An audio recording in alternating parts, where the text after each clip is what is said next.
Hello from We Own This Town. This is The Hills Are Alive, a movie musical podcast. I'm Kelsey. I'm Alex. And today we're discussing Fiddler on the Roof. Fiddler on the Roof, another 60s classic. Another 60s classic. I think it came out in 71, but the stage musical was 64, was 1964. Mm-hmm. So a 60s classic that was adapted for the screen in 1971. Yes. Another 3-hour musical. It is a straight 3 hours. I think you disagree, but I'm going to say not a lot of plot to this one either. I mean, no. I mean, you can hit the plot points all very quickly. I just meant that it was... There's always something happening. I mean, there are a lot of dances, I guess, that fill up time. And that bottle dance. I can't wait till we get to the bottle dance. That was so cool. And the bar scene, too. That was cool. Yeah. Okay, so 1971, directed by Norman Jewison. Yes. Who was not Jewish. He's not Jewish. Interesting. Yeah. He had to say that to... Like, I know it's in my name, but I'm when not. They brought him in, he was like, I'd be happy to produce and direct this, but you guys know that I'm not Jewish, right? And then they had a joke on set. This is actually one of my favorite pieces of movie trivia. They had a joke on set, him and Tupple, about how he, through making the movie, he came to know more about Judaism than even the actors did, and that he was going to wind up converting to Judaism and change his name to Norman Christensen. It's pretty funny. But yeah, directed by Norman Jewison, music by Jerry Bach, adapted and conducted by John Williams, the John Williams. Now, there's another, in the stage production, we have another familiar face, or familiar name. Jerome Robbins is back. That troublemaker choreographer. Yeah. There's some interesting stuff going on in this musical with Jerome Robbins. Oh, really? It just, I watched, you recommended it to me. Yeah. I watched the PBS documentary. Right. It's mostly about the stage musical of Fiddler on the Roof, but they talk about the movie a little bit. Jerome Robbins basically doesn't get along with anybody. Right. At all. That being said, Stephen Sondheim said that, we would get in fights. He could be very mean, but I would work with him any day because he pushes you. He really brings a lot of creativity from you. Zero Mostel, who was the first Tevye. Yeah, he originated the role on Broadway. Mm-hmm. He did not like Jerome Robbins at all. I mean, most people didn't, but he really had issues. Was Jerome Robbins the one that was actually involved in the McCarthy? Yeah, the blacklist. Yeah, you brought that up last time. He was the one who participated, or was like. Yeah, he was a witness. Yeah, and basically. It's widely speculated, and I think widely believed that the reason he wound up participating in all of that was because he was gay, and they blackmailed him. Right, like threatened to out him or whatever. Yeah, exactly. And it was, the story goes it was very hard for him to do it, but he felt like he didn't have a choice. Yeah. Nevertheless, Zero Mostel hated working with Jerome Robbins because a lot of, mostly because of the communism witch hunt trials. Yeah. And that was, very shortly afterwards. Right. If you're thinking about 64, that was going on in the 50s, I think, right? Right. So I don't know how much he had to do with making the movie.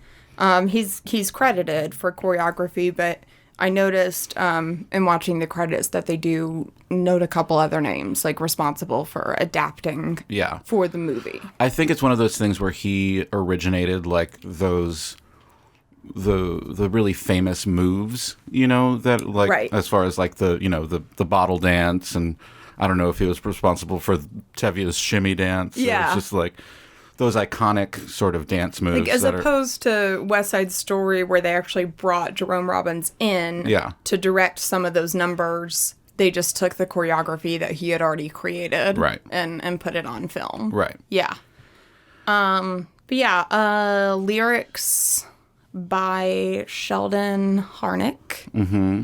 And I have a couple notes about him later. He's an interesting guy. Screenplay, Joseph Stein. And then I think that's all I have, credits-wise. And so when they were making this, it's interesting because it was kind of being pulled in two directions, because Jewish people and historians and scholars thought that it was a little bit sanitized, especially considering the book that it's based on. Like, at the end of the book, you're left with Tevye alone, basically. All of his daughters have scattered. Golda died.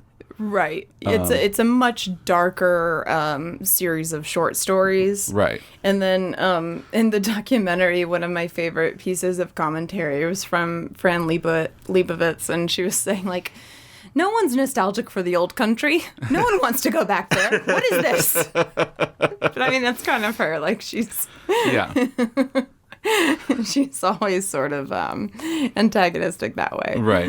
But then, the Broadway community thought that it would be, quote unquote, too Jewish. Right.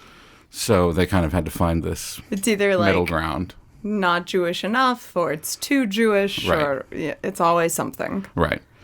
So do you have a rating? I've been thinking about this a lot, actually. I think I'm somewhere in between a B+ and an A-. I was about to say B+. I really, really, really love the music in this movie. The plot is not my favorite. Yeah. I don't know. I love Tevye. Mm-hmm. I love Golda. He's so cold at the end. It's like you're left on a sour note with Tevye, I feel like. I don't know. I agree, but he also... He's already made a lot of concessions. You've seen his growth. Yeah, but you also see that he's not completely cold toward Hava and Fiedka.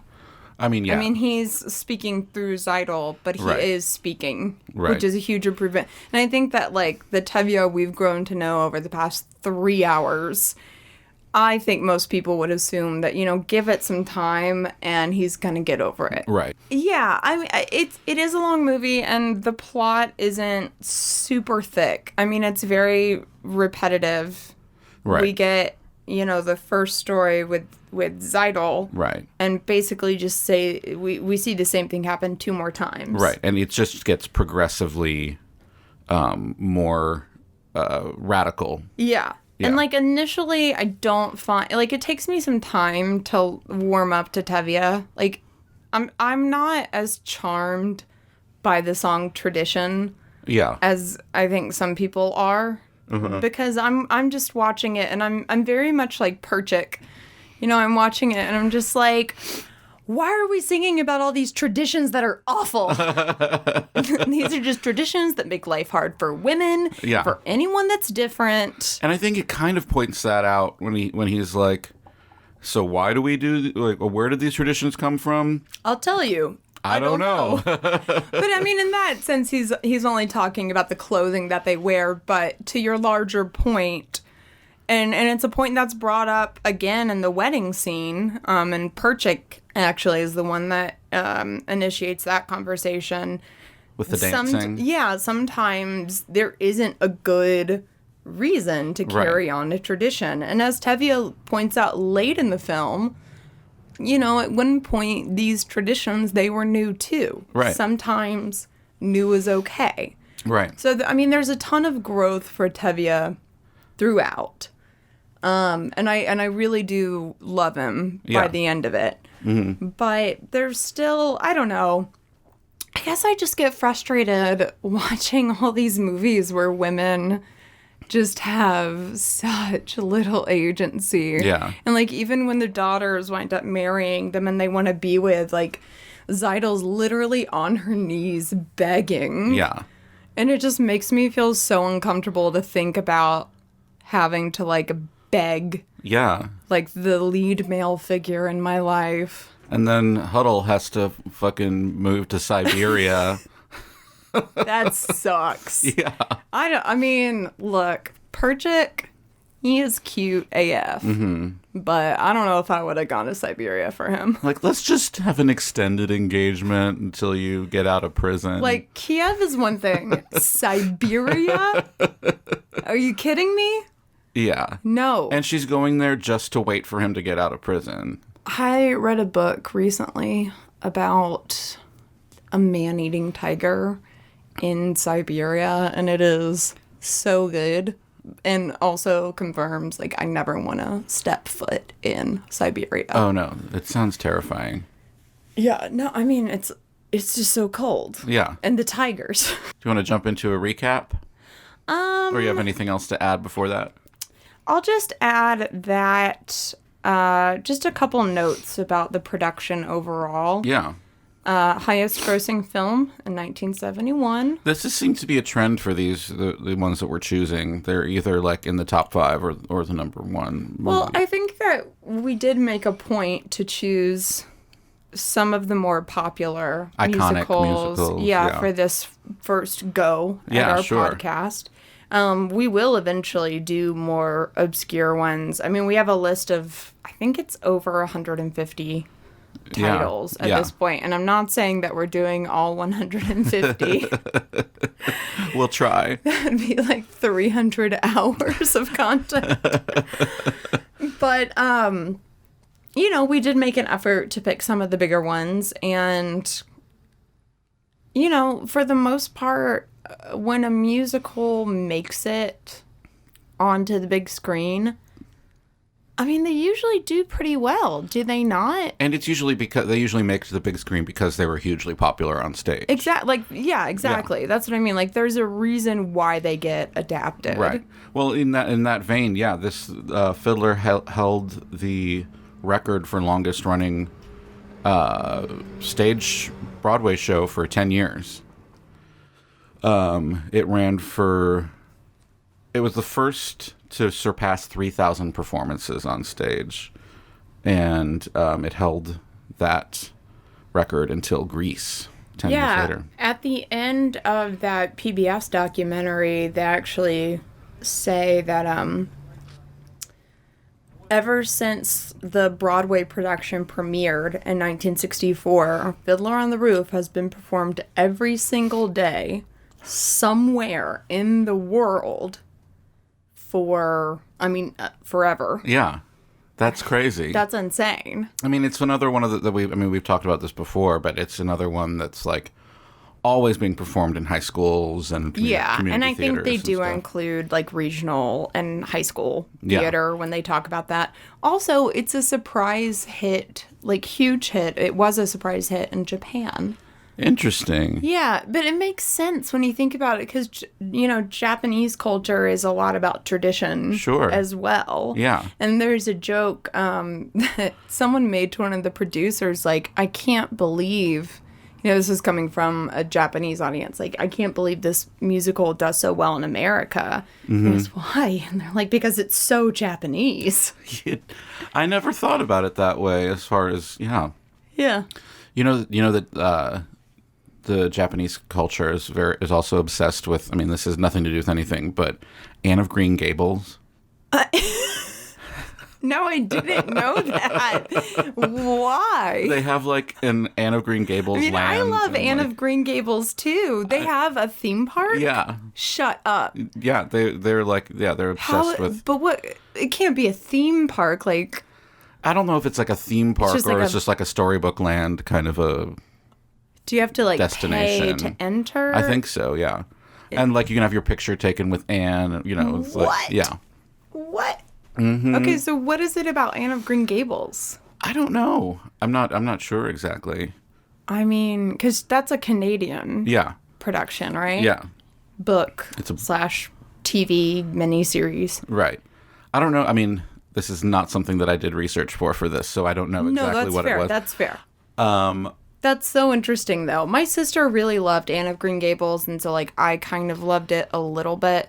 I didn't keep up with Anne, because, I mean, we get content for her, like, from, age 8 through, 35? Oh, yeah. Yeah. I dropped out somewhere around the time where she becomes, a teacher. Because it goes all the way up until she goes to, teach at, a hoity school. Yeah. Where the girls are all brats. At Queen's College. Yeah. And, it goes all the way up until Gilbert goes to World War I. Oh, my God, Gilbert. Yeah. So how many Tony Awards did West Side Story win? 10? Oh, well, you're in charge of the Broadway stuff. I think it was 10. This one, 9, including Best Musical, Score, Book, Direction, and Choreography went to Jerome Robbins. 5 Broadway revivals, the film. Yeah. Yeah, Tupple actually, he wound up winning a Tony Award in 1991 because he revived his role as Tevye. Oh. Yeah, in another Broadway production. And I think it was in that one where Rosalind Harris, who plays Zeidel in the movie, she played Golda. So she played Golda with the same actor who played her father in the movie. He was only in his mid-30s. Yeah, it looked like he might have been aged up a little bit. Rumor has it that they actually took white hairs from the director's eyebrows and beard and put them on Tupples. That's gross. I'm sorry. I mean, it's not that gross. I guess if you think about what wigs are, a nice one is it's human hair. Okay. It's kind of weird about thinking about I'm just gonna I'm just gonna real quick. I'm gonna take that and just glue it right here on my eyeball. Gross. Yeah. Anyways, okay. Let's do the recap. Okay. So the film opens kind of with a black screen, and then gradually this, I believe it's a sunrise, starts to appear with the. We get more little flourishes of birds and whistles. Musicals love to open with a little flourish of flute sounds. Yeah. But we don't get an overture. This movie does not have an overture. No, I mean, we kind of jump right into tradition. After we see, I mean, we do get credits. Yeah. We see the titular fiddler.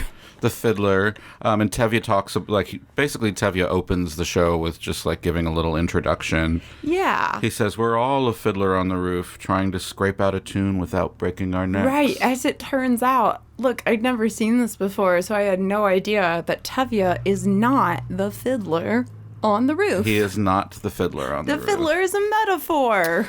And so Crazy. this kept... The fiddler in the movie is funny. He just keeps popping up and smiling at Well, I don't think he's real. No, he's not real. That's why it kept reminding me of talking about 30 Rock again. But you know the little blue character that Rachel Dratch plays, the little hallucination. Listen, Rachel Dratch was actually on my list of. She's not on my final list, but she was on my list of possible yentas. Oh, that would be good. For recasting. Yeah. Wouldn't Rachel Dratch be funny? Yeah. Yeah. Is she Jewish? Yeah. Okay. I think so. Yeah. I did when we get there. I just I Googled Jewish actors. Yeah. And was able to find a lot. I'm pretty sure there's 1 or 2 actors in the movie that are not Jewish. Obviously, I would encourage a Jewish cast. Yeah. Although I don't know. Except for Fiedka. Is it fair that there's a part of me that feels I don't know, is Judaism a faith or a race, or is it both, or is it... Or I guess Judaism is different from Jewish. Right. I mean...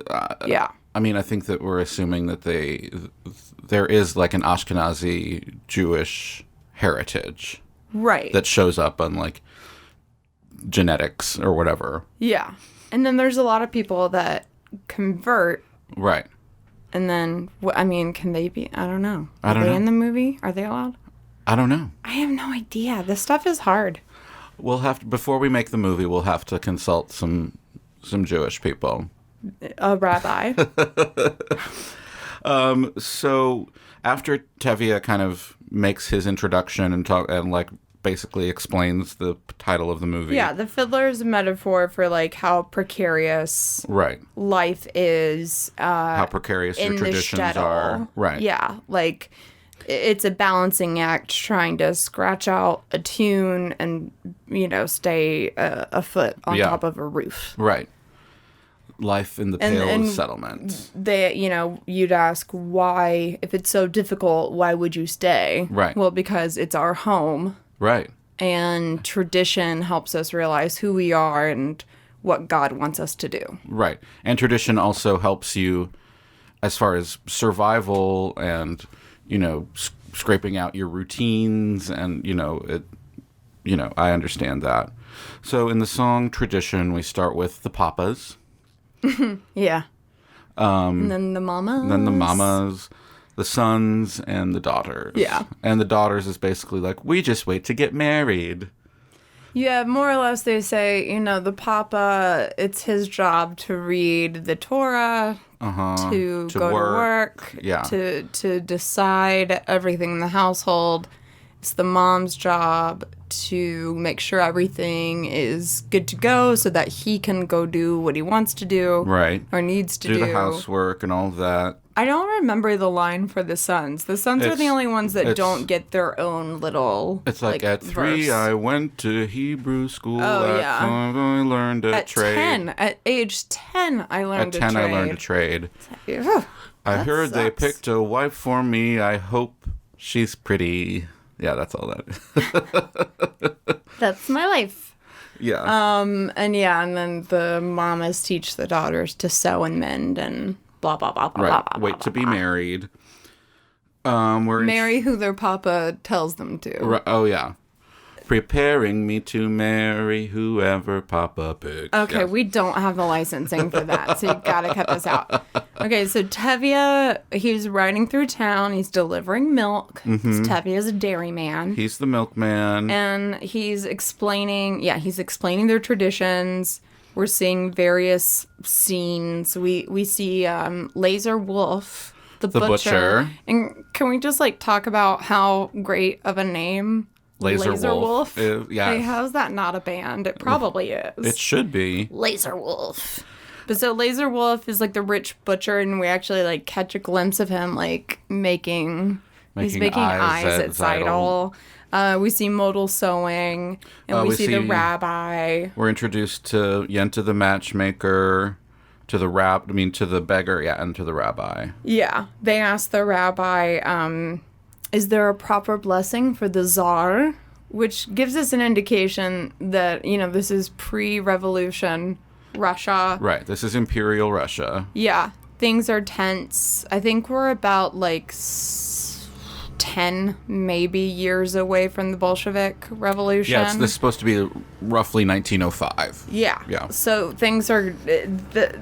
It's a tense place. Yes. Things are tense. And especially in the Pale of Settlement, which basically they are allowed there. They aren't allowed outside of the Pale. Right. But the Pale of Settlement included a lot of countries that don't really exist anymore, or the borders have changed.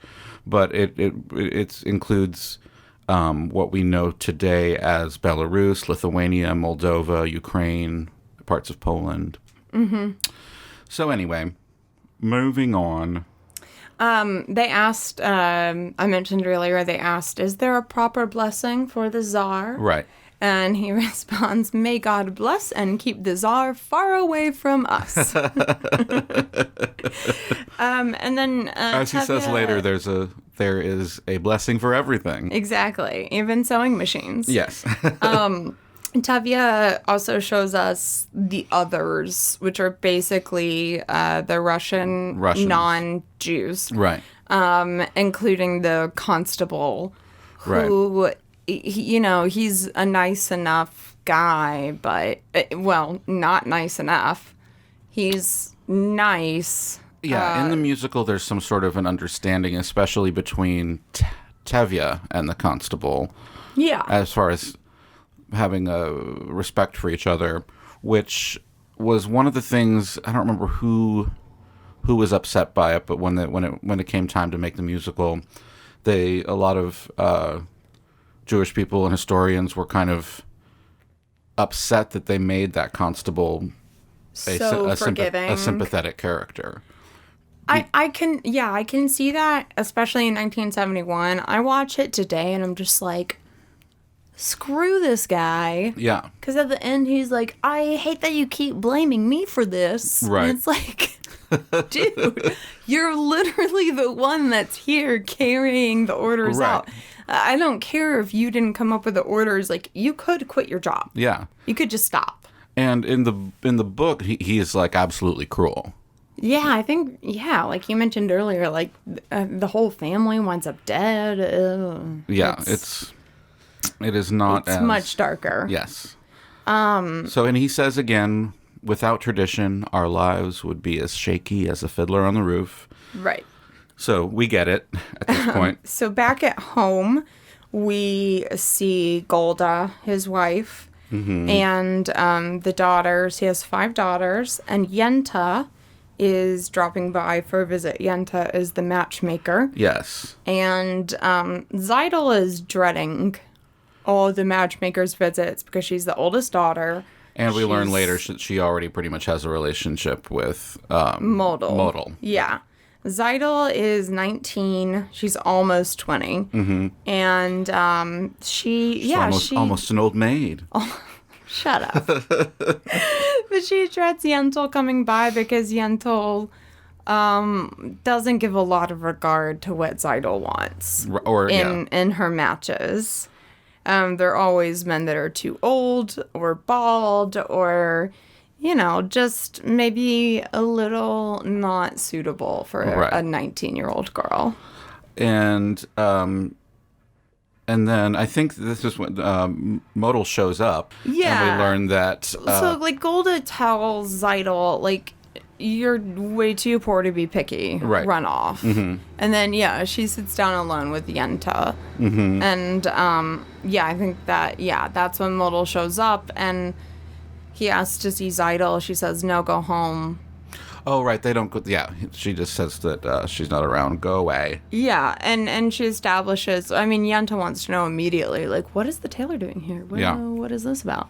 And she's like, oh, they're play friends. Mm-hmm. Which is weird, because, she's 19 years old. I don't think they're just Is she a child? Is she a child, or is she a woman who needs to be married? They're not playing blocks, right? Okay? Right. They might be play friends, but you should be aware of what they're playing. Right. Not that I think they were. I think they're very respectful young adults. Yes. But anyways, they establish that, Golda does not view Modal as a threat at all. Right. And come to find out that the person that Yenta has in mind for Zeidel is Laser Wolf. Is very old. So metal. But also very rich. Yeah, he's, I don't know how old Tevye is supposed to be, but he is at least as old as Tevye. Or older, yeah. Probably older. Probably older. But at least as old as Tevye. And Tevye is probably at least, he's got to be 40 something. Yeah, to have a daughter, his oldest is 20, so probably around 40. Or in his 40s. Although he and Golda got married sight unseen. They did a married at first sight thing. Yeah. And they probably did get married a little bit younger, just based upon the times. Yeah. But in any event, Laser Wolf looks... Oh, they said they've been married for 25 years in Do You Love Me? Right, but we don't know what age they were when they got married. Right, yeah. Do I what? So they were married for 5 or 6 years before they had kids? Wait, how do you... What? Because... Oh, because Zeidel's the 19. oldest. Yeah. Maybe they lost? I don't know. Yeah, who knows? We don't know anything about that. But anyway, Golda's like, he's not going to go for Laser Wolf. Tevye is not going to approve of Laser Wolf because he's not a learned man. Mm-hmm. And Yenta says, listen, just send Tevye to talk to Laser Wolf. Don't tell him what it's about. Yeah. Let the men work it out. Right. Which ends up being a real funny situation for them. But we'll get to that. And then we get matchmaker. Mm-hmm. And this is basically, I mean, it seems like Huddle and Hava are a little bit more excited at the prospect. Right, because they're the younger daughters, and they're not having to actually deal with this yet. Right. They're more fantasizing about who it could be, and Zeidel is dreading who it could be. They think there's actual hope that they're going to meet that prince, and Zeidel's like, y'all, you have no idea what kind of matches are in store for you. And her, like, role-playing of Yenta is really funny. Rosalind Harris is very good as Zeidel. I really like her. What was it that she said? But he'll hit you, but only when he's sober, so you're all right. Yeah, and he's very tall. Okay, from side to side. And but he's a man, a good match. Yes.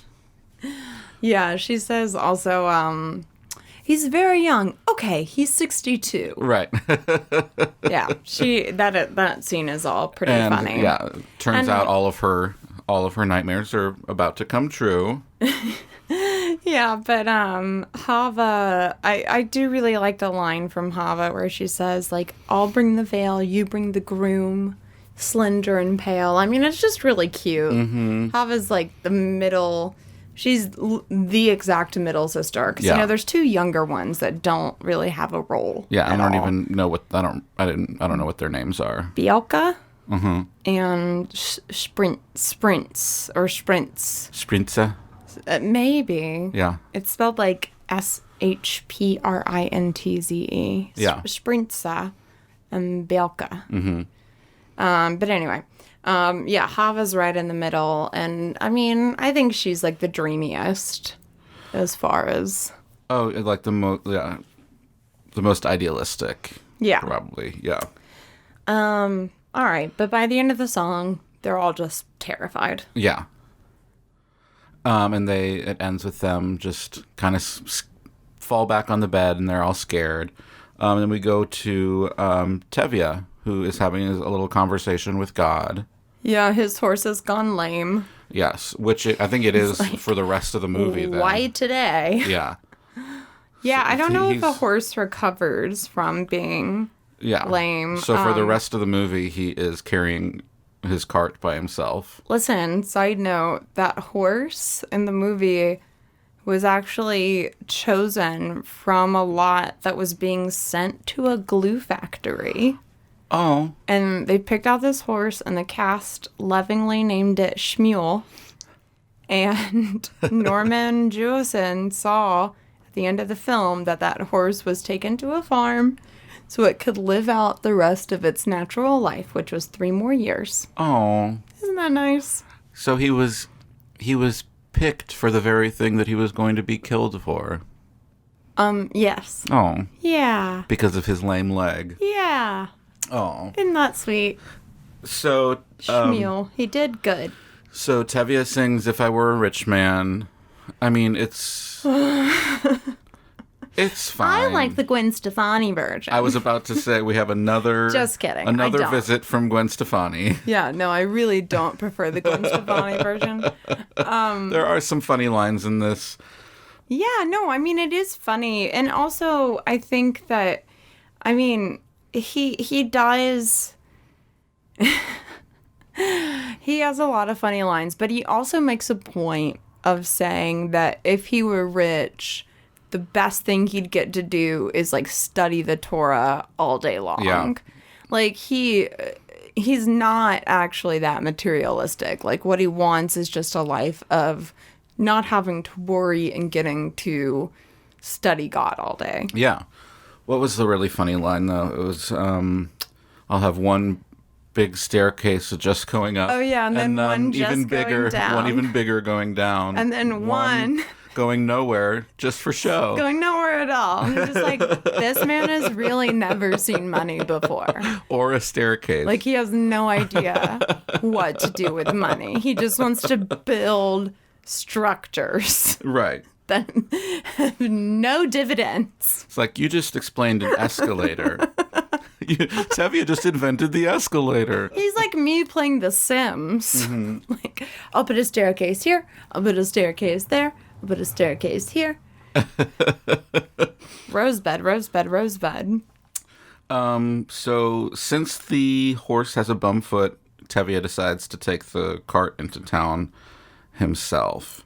Yeah. And in town, he runs into a man who has found a news story about another town where, similar to theirs, where all of the Jews have been evicted from their homes. Yeah, the pogrom. Yeah. Basically, which is where, it's pre-revolution, things are getting heated, and I think more or less the government was just like finding Jewish people as scapegoats. Right. And so they started ordering the local constables, I guess that's what you'd call them. That's what he's called in this movie. Yeah. To, as he later says, to stir things up, to create a commotion, to basically make life so uncomfortable for the Jewish community that they just decide to leave on their own. Yeah. And then eventually they end up just kicking him out. Yeah, if that doesn't work, then, they take it a step further. Right.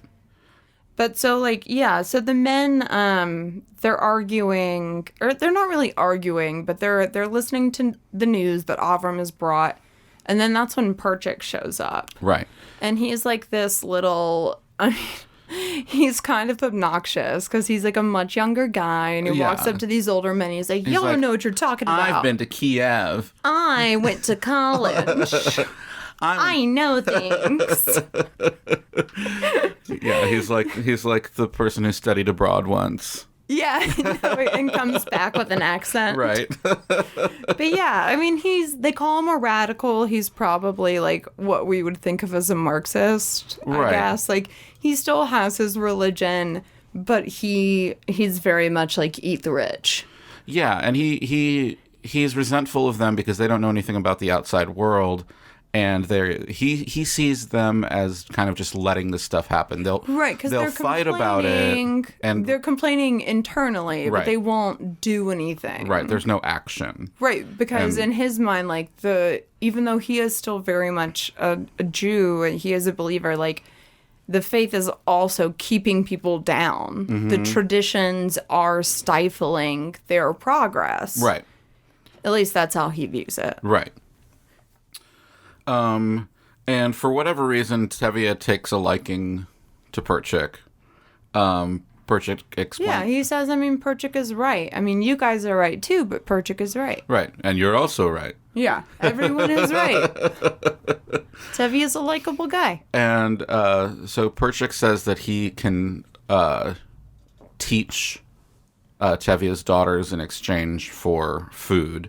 So they make this arrangement, and Tevye decides to bring Perchik home for the Sabbath that night. Yeah, for dinner that night. And then, so they show up. Yenta tells Tevye, you got to go talk to Laser Wolf after dinner, after Sabbath. Meanwhile, Zeidel is trying to convince Model that he's got to talk to Tevye. Right.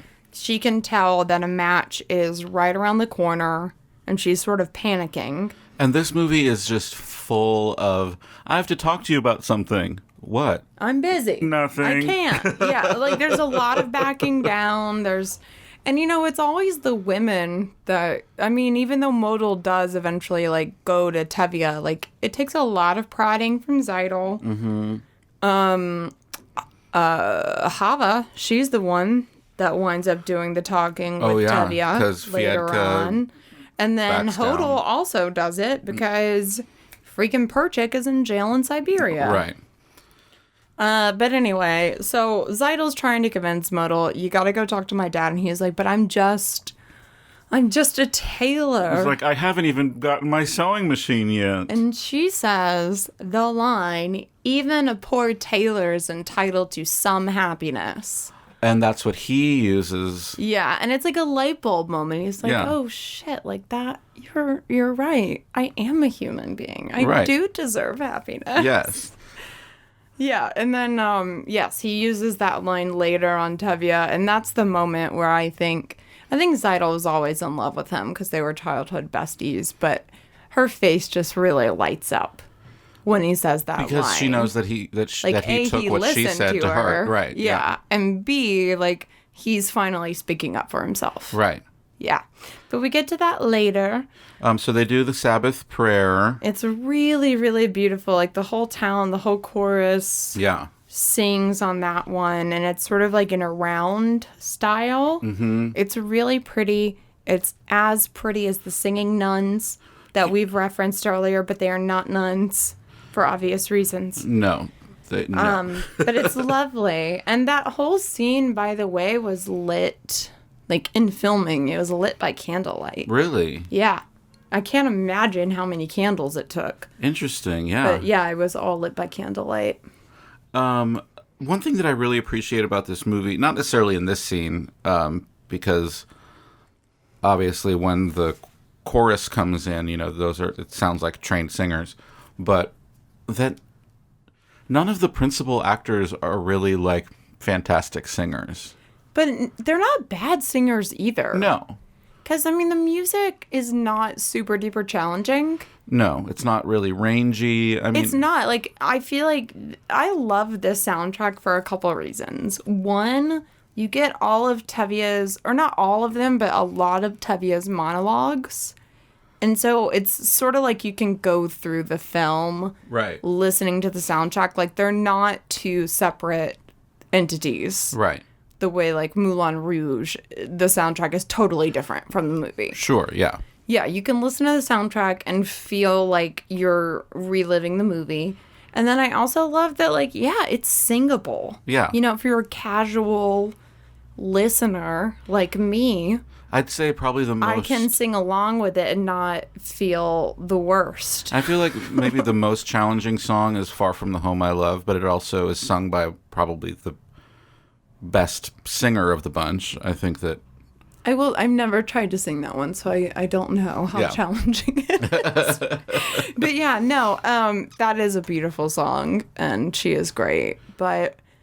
So after this... I mean, they're not amazing singers, but I don't know. I don't want to... It makes it seem... I don't want to discredit any of them, because I do think they're good. I'm saying that it's a good thing. I feel like it makes it a little bit more accessible. I feel like Norma Crane in Do I Love You? I feel like she's really good. Yeah. Yeah. I'm not saying that they're bad singers. I'm just saying that it's not... They're not so good that it's like distracting when they start singing it. They all sound very much in character. Yeah, I don't think anyone was dubbed for this. It's great. So after the Sabbath prayer, Tevye goes into town to meet with Laser Wolf, and he is under this preconception. By the way, Laser Wolf's house is like super nice. Yeah, he's got lots of wallpaper. It looks like he's got lots of gold. A ton of silver and gold. Yeah. Silver candlesticks. Lots of precious metals. A lot of nice upholstery. Mm-hmm. Fine upholstered. What does he say? Tevye says something about it. It's like, this is what you get with a butcher's salad or something like that, right? By like cutting up a bunch of dead animals. Oh yeah, this is what you get for slaughtering a bunch of innocent animals. That's what it was. Yeah.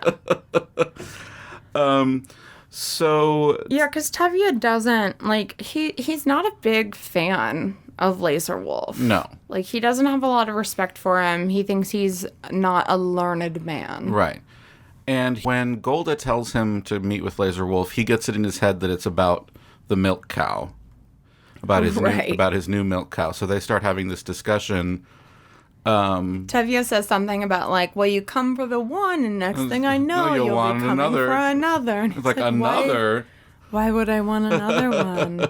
So it's for the same thing you'd want the first one. Yeah, and the look on that The look on Laser Wolf's face is pretty funny. He was played by Paul Mann, who was a famous Canadian stage actor. I looked up his acting credits, and there was actually only one other movie listed that he was in, but a lot of stage credits, all in Canada. Interesting. He was nominated for a Golden Globe for Best Supporting Actor. Musical or comedy. Right, yeah, exactly. And I can't remember if he won. He wasn't nominated at the Academy Awards, but Leonard Frey was. He plays Modal. Oh, okay. Yeah, and he won. Interesting. Yeah, but anyhow. I don't think that I would have picked out that performance as one to be nominated for a Academy Award for. No, me neither, because I think the scene where he's... Well, we'll get to it. Well, we're almost there. I'm hitting the microphone again. I get too animated when I talk. So I think, is this the first time that I keep in my notes, I'm calling them the Zach Morris timeout moments? where Tevye freezes time and does an inner monologue. I think it's the only time where they do the proper freeze frame. Right. They freeze it on the dumbest expression. Right. This is a close up of Laser Wolf's face. When it happens with the daughters, they all of a sudden become far away. When does it happen with the daughters? Well, we'll get there. But every time that they come to ask him if they can marry who they want to marry, he does a little inner monologue timeout thing. Yeah, I guess I just I don't find it as noticeable in the other scenes. It just looks like they've sort of, because they don't give us a freeze frame shot. It's a frame of them being very far away. Right. Whereas in this case, they freeze it a close up Laser Wolf, with a dumb expression, record scratch. What? Yes. And the rest of the film, it's I don't know that they're even stopping time necessarily. They're just focusing on Tupple or the actor, Tupple. Yeah. In every case, it's a chance for him to convey his inner monologue to the audience. Right. Yeah, that monologue that they put on the soundtrack, and I very much appreciate. Yeah. So this is a pretty quick inner monologue, and he decides that it's fine. Yeah, there's a lot of on the one hand, on the other hand. And basically he decides that, maybe I was wrong about this guy. He seems fine, plus he's rich. He wants to give my daughter a life of comfort. Zyda will have everything that she needs. Yeah. So he's like, you know what? We'll do it. Yeah. So they start to sing To Life, and they start drinking vodka at the house. L'chaim. And I don't... drinking this much straight vodka sounds like a nightmare, but you know what? It's part of the culture. I don't know. You need to learn how to party, Alex. Do you drink warm, straight vodka by the quartful? I drink tequila by the quartful. I'm drinking a cherry limerita by the quartful. By the quartful. You just got y'all. Alex just has a bucket, just a bucket of cherry limeritas. It's crazy. I mean, it's at least 2.5 gallons. I made it in the toilet of my Siberian prison. Okay. Anyways. So they make it to the bar. They decided to take their celebration to the bar.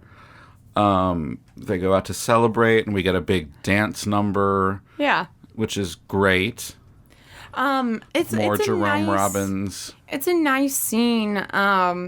Jerome Robbins said, so he went to, we'll see more of this later in the bottle dance, but when he was researching the choreography for the stage musical, he went to a few Orthodox weddings. And he was really, really in love with the way that the men danced. Yeah. Another thing we'll get to with the wedding later, the separation of the genders. But, he really loved the way the men danced. It's very acrobatic. Yeah. And, very peacocky. Yeah, I guess so. But I really like this scene because the men that are at the bar, some of them include like some younger Russian guys, Right. who were obviously not Jews. But they decide to join in the celebration. Yeah, and they then you see congratulate. Yeah. They congratulate Tevye, and then they do their like. Very Russian dance. I looked it up. I Wikipedia'd Russian folk dance, and Wikipedia calls it squat work.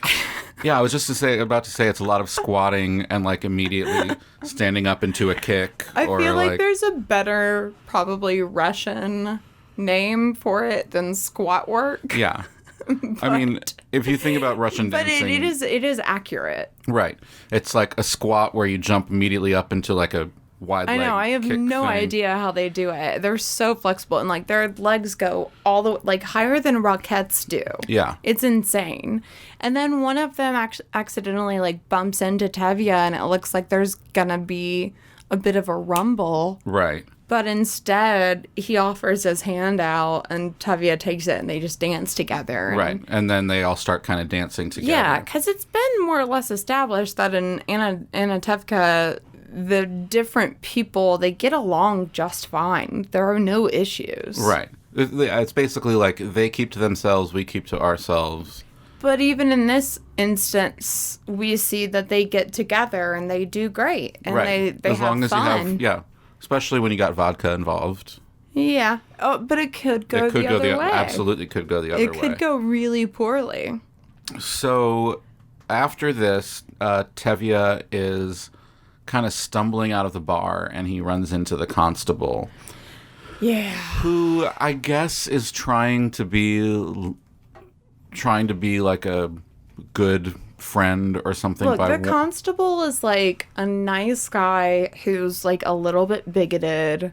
Yeah. Like he doesn't know what he's talking about, but he knows that he likes Tevye. Right. And so he feels like the right thing to do is let Tevye know that there's going to be an unofficial demonstration, which means like a little kerfuffle. A pogrom light. Right. We're not going to kick you out, but we're going to make it clear that we don't like you. Right. And I feel like you should know that because I do like you and I'm just following orders. Right. Bro. Are we good, bro? Bro. Yeah. You and me. We're good though, right? Fuck him. We're good. Yeah. We're good. Yeah, I mean, I feel like it's almost more for his own view of himself that he's doing this. It 100% is. Like, I'm a good guy. I'll let Tevye know. Like, I'm pretty sure this constable isn't going to be killed if he refuses to carry through these orders. I know that, like... He might be sent somewhere else, and then the next person will do something horrible, but I don't know. Right. But just like everybody that protests is going to be sent somewhere else. Right. Yeah. Doesn't mean that you shouldn't... Because if you show that you have this much sympathy, then you know that it's wrong. You know what I mean? Exactly. He's aware that it's wrong. And later on, we do see like a superior talking to him and suggesting, if you can't do this, we'll just get someone else. Yeah. And he says, okay, I'll do it. Right. He could step down. Right. He could stop doing it. Right. I don't think he's at risk of loss of life. He might be sent to Siberia. Says no. I know. And like Siberia sucks. But yeah, no, So I don't have any sympathy. The next day or however later, we are down by the river. Oh yeah, Perchik is teaching the younger daughters Something, and he's like teaching them something wrong. No, right? no. I mean, I don't know if it's wrong, but like it's really funny. He's teaching them the story of Jacob. Uh-huh. And the moral of the story in his mind is that like never trust an employer. Which, I mean, fair. Because Jacob had been promised to marry, I think, Rachel. Uh-huh. But then the dad instead offered like the quote unquote uglier daughter. And in order to marry the one that Jacob wanted to, he had to work another 7 years. The moral of the story. Oh my gosh, I'm sure I was taught this in Bible school, which is mind-blowing. The moral of the story, though, according to Perchik, is that employers are never to be trusted. I mean, I don't know how you got there, but fair. Well, because the dad lied to Jacob. Yeah. So Golda comes and calls the younger kids to come home. Mm-hmm. And so then Huddle and Perchik are left by the riverside, and they're flirting a little bit. Like, she gives him grief about his interpretation of the story. He gives her grief about, well, you've got a crush on the rabbi's son. Right. And then basically when they're, like, at the height of butting heads, he says something, to paraphrase, like, you are so smart and you're wasting your brain by not questioning everything that's happening around you. Mm-hmm. You know, like in the city, kids get together and they hold hands and they dance, and it doesn't take a matchmaker, and you just do what you want. Well, when I was abroad in Kiev... Yeah. Actually, in Kiev, the culture says that you just openly love. It's free love. Free love. Everywhere. Free love means you touch hands. And he shows her this cool new dance. Right, which is basically just like jumping and twirling while holding hands. Mm-hmm. But she loves it. But holding hands is, you know, she's probably never held hands with a boy. No, at the time it's very intimate, I imagine. Yeah, she's probably never done that before. Mm-hmm. And so, he asks, like, do you like it? And she's like, yeah, this is really nice. I mean, this is like the moment when they fall for each other, basically. Yeah, like at the end of the dance, there's a moment. Yeah. Like, it's a fuzzy filter moment. They don't use the fuzzy filter, but they could have. They could have, but this movie does not have any fuzzy filter. Which I really appreciate. They left that behind in the 60s. I guess so. I guess the 70s finally turned it off.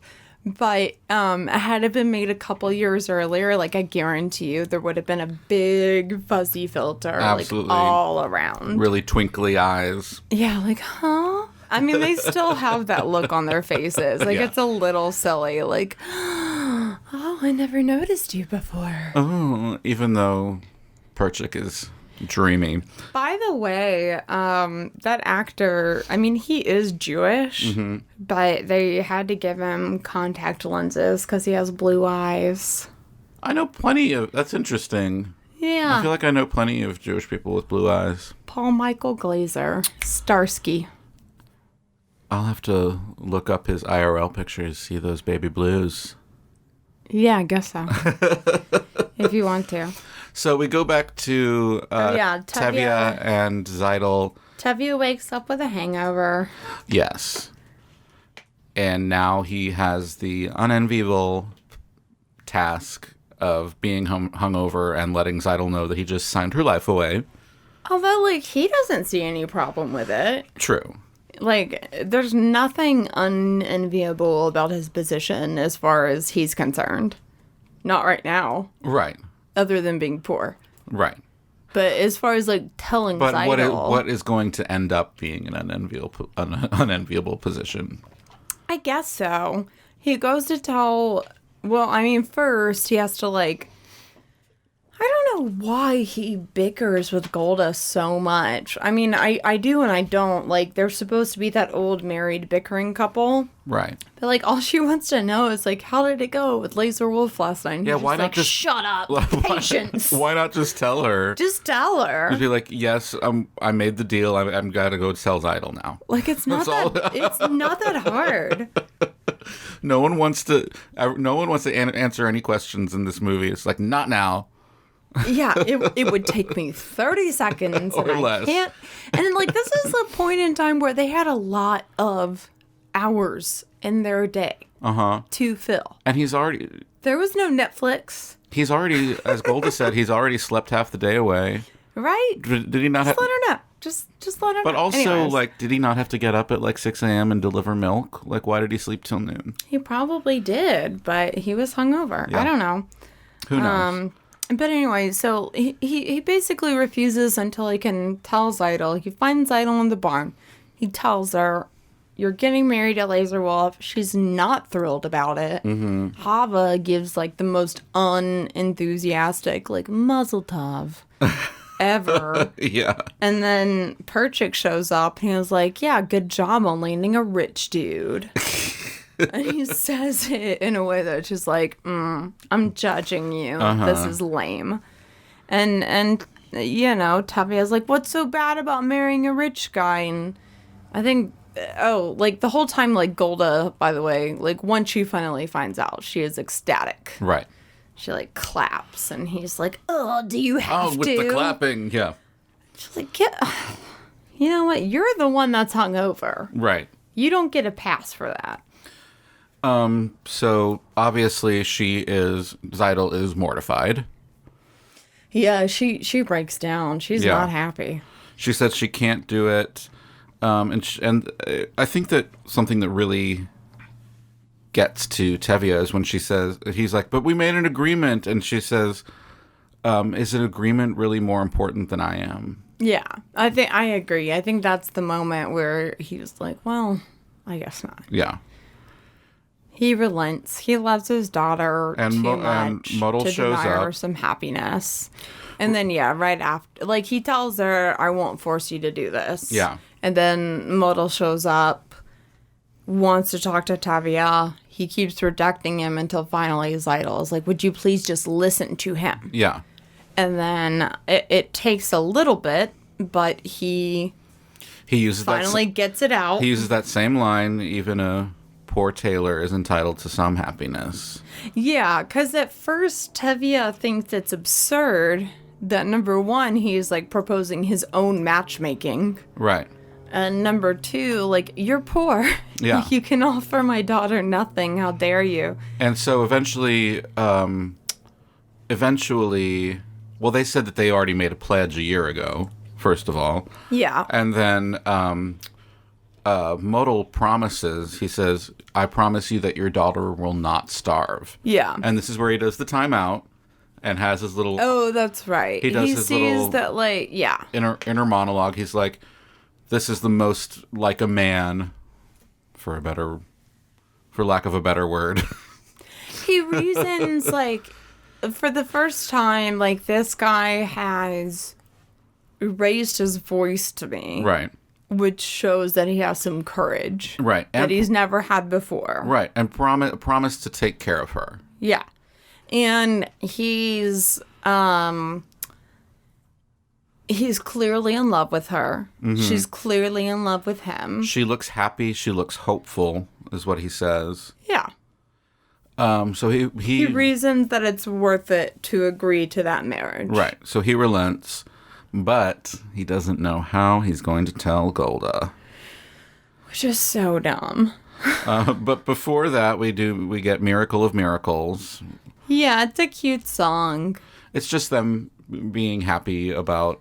Yeah, and he's going through all of the, like, classic Old Testament miracles and comparing what just happened with them. Like, the fact that Tevye just gave his blessing for us to get married is just as big of a miracle as parting the Red Sea. Right. It's like, yeah, he says, "Of all God's miracles, large and small, the most miraculous one of all is the one I thought would never be, because God has given you to me." Oh, it's lovely. Lovely.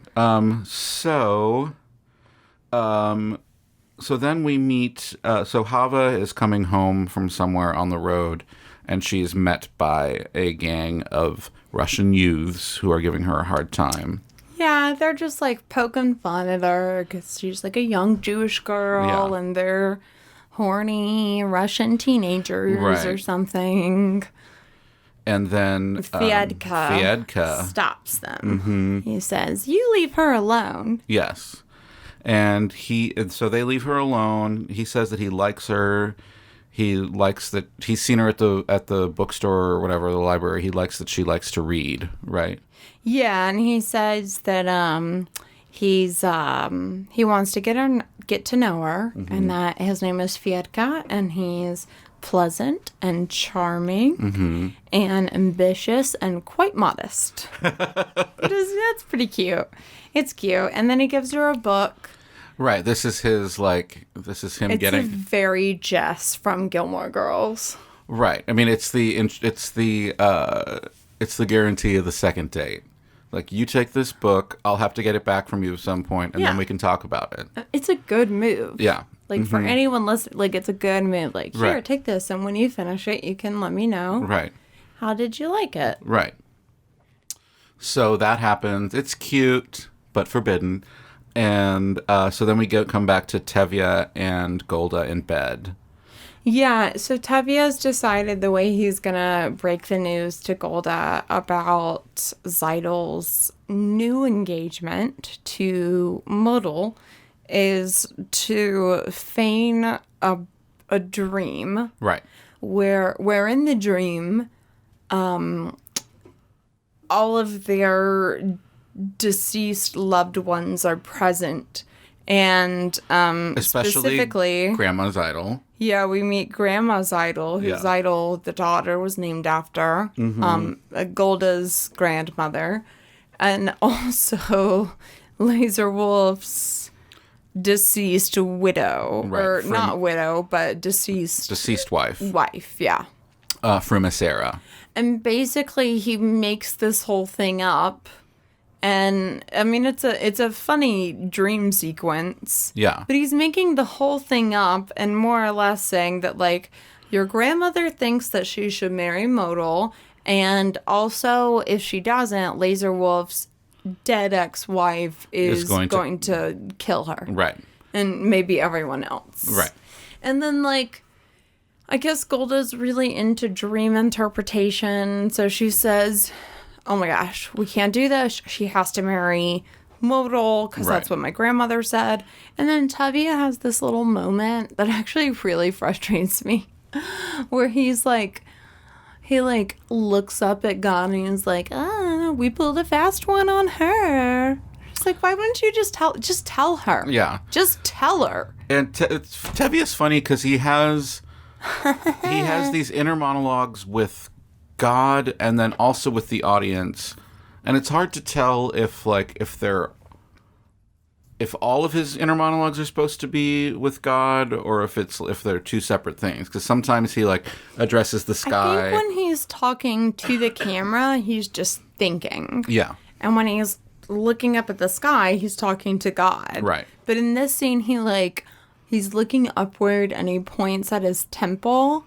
And then he points upwards like, we got her good on this one. As though, like, God has endorsed this complete fabrication, this complete deception. Like, I understand that he and Golda bicker a lot, but I don't understand why he can't just say to Golda, like, listen, I'm the man of the house, as was established earlier. Right. And Zeidel is in love with Modal. And I'm not going to force her to marry another man. Yeah. I'm not going to do it. I feel like Golda would respect that. I do too. I mean, I know that Golda's, like, her chief concern is her daughter's being cared for. Right. Because she does mention in Do I Love You, she mentions how she's been with him for 25 years, starved with him for 25 years. I mean, I think she really just wants her daughters to literally not starve. Right. Like, it's not and a matter of... with Laser Wolf, that's a guarantee. Right. It's not like a matter of comfort as we know it today. It's a matter of, like, literally eating or not eating. Right. And Modal might be poor, but he has a career. Right. Yeah. And, I mean... And if she knew that, he promised to take care of her and that she wouldn't starve, I think that would be enough for her. It might. I mean, by the end of the dream sequence, it is. Well, yeah. And only because, allegedly, her dead grandmother approached Tevye in his dream. That didn't happen. and said It is funny that she has to marry Modal. This like weird like dream fantasy sequence. It's funny that it's included in this show. It's just like the only moment of fantasy in the whole thing. I feel like there's a lot of for a show or a movie that has a lot of realism. It's a strange departure. I don't know it for a fact, but we talked about this a little bit in the first episode. I think there's a little bit of a reference to Fiddler on the Roof and Book of Mormon, because they do a spooky Mormon hell dream. It's like a whole song. I think that's the name of the song, is Spooky Mormon Hell Dream. I did look it up, and that is purposeful in Book of Mormon to have all of those Broadway references. Yeah. No, it definitely is. Yeah. Like they weren't just like copying people. It's definitely purposeful. So if it seems like a reference, it probably is. Yeah. Yeah. I don't know. I was just saying, like, I know for sure that the Sound of Music references were specifically the Sound of Music references. Yeah. I don't know for certain that there is a Fiddler on the Roof reference here, but it certainly looks like there could have been. So and sounds like musically. So this works on Golda. She agrees, or in her mind comes up with the idea that Zeidel should marry Modal. And he was like, we got her. So then I think we skip pretty much right to the wedding. Yeah, more or less, yeah. We get one brief scene where we see the constable being given more orders. Yeah. Like, they said you need to do this, like, disruption. Mm-hmm. He clearly hasn't done it yet, and they're saying if you don't do it, we're going to find somebody else. And then we go to the wedding. And so we know what's happening. Yeah, we know what's about to happen. Yeah. But we do the wedding procession. They're all carrying candles. It's very lovely. Sunrise, Sunset, another beautiful song. Yeah, at the wedding. There are so many iconic songs from this musical. Yeah, no, Sunrise, Sunset is really beautiful, and something that I really, really like about that song is the lyricist, Sheldon Harnick, I think is his name. He actually, he came up with some new lyrics in 2011 because it's a big wedding song. Yeah. It's sung in a lot of weddings. So he came up with some new ones in 2011 that would make it appropriate for homosexual weddings. Oh. Yeah. I love that. He just did like a few lyric changes for like whatever the genders are. Yeah. And for example, like for two guys, you changed it to like, when did they become so handsome? Yeah. Instead of when did they become so pretty? Uh-huh. And I think that's really, I mean, no one ever asked for that. Oh, Sheldon. Yeah. And he just saw that, like, people love singing this at weddings and I should make it inclusive. So he did. Isn't that nice? It's so funny that this song, I mean, obviously, it just doesn't seem like a typical wedding song as far as... It's really bittersweet. It's very bittersweet. And, like, the tone of the music is really sad. Yeah, it's in a minor key. Yeah. It's a little bit, it's a little bit more like a dirge or something, you know. Like, but I wouldn't want to play it at my, like, if I were to ever have a wedding. Yeah. I don't think I'd want to play that song. I feel like it would just bum everybody out. And like you were saying, it's from more of a perspective of like the families and the parents than most traditions are. You know, this song is from the parents' perspective, where they're letting go of their children. Yeah. You know? I talk about like the seed turning into a sunflower overnight, about just how time passes really quickly, and it's a time when people, I mean, it is bittersweet. lived with their parents until they got married. Right. So it's like, you know, this is also a farewell song from the parents to the kids. Yeah, exactly. Yeah. It's bittersweet because they're happy for their children, but they're going to miss them. Right. Yeah. Empty nester song. So there's a wedding dance. They do the bottle dance. Yeah. Yeah. The bottle dance is super cool. It's really cool. Yeah. So Jerome Robbins went to a few Orthodox weddings just to like do a little bit of research while he was staging the choreography for the Broadway production. And he saw a man. I mean, first of all, he was just like really impressed by the men's dancing. Yeah. Then he saw a man at one wedding where he was balancing a bottle on top of his head the way that we see them doing the bottle dance. Yeah. And he wasn't dancing, but he was just pretending to be drunk. Like he was swaying back and forth. Yeah. And balancing it the whole time. And he was really impressed and thought, I've got to make that a part of the show somehow. So he came up with the bottle dance. And as far as I know, like, that's real when they do it in the movie. Yeah. I mean, you see them put it on. They just like... I know, but I mean, special effects do exist. I mean, sure. they obviously could have swapped out hats for, it looks like they just bottles that are just glued on. It looks like they just make a dent in their bowler and it just sits there, you know? Yeah, which makes it sound easier than I'm sure it is. Oh, I'm sure it's... Yeah. I mean, I was like difficult. blown away when I was watching them, like, you know, do that squat work. They slowly lower all the way down until their knees touch the floor. And it's just like, it's kind of mind blowing. And this is one of those things where it's like Jerome Robbins' influence. I mean, you're not going to see a production of Fiddler without this move in it. Yeah.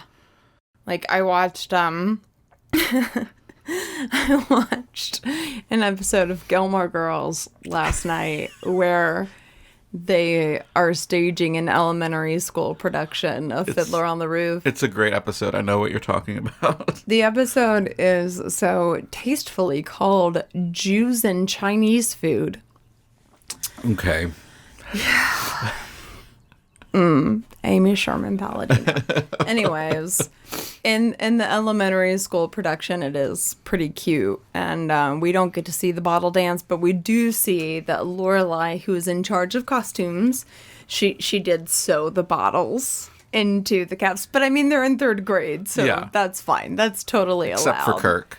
Yeah, that's the weirdest part about it. They have Kirk playing Tevye. And the only song they show from the musical is Do I Love You? And the girl is in third grade. And Kirk is an adult, if you've never seen Gilmore Girls. And it's supposed to like inspire Lorelai to remember that she's like in love with Luke or something. Yeah. Anyway. Because Luke and Lorelai are standing backstage.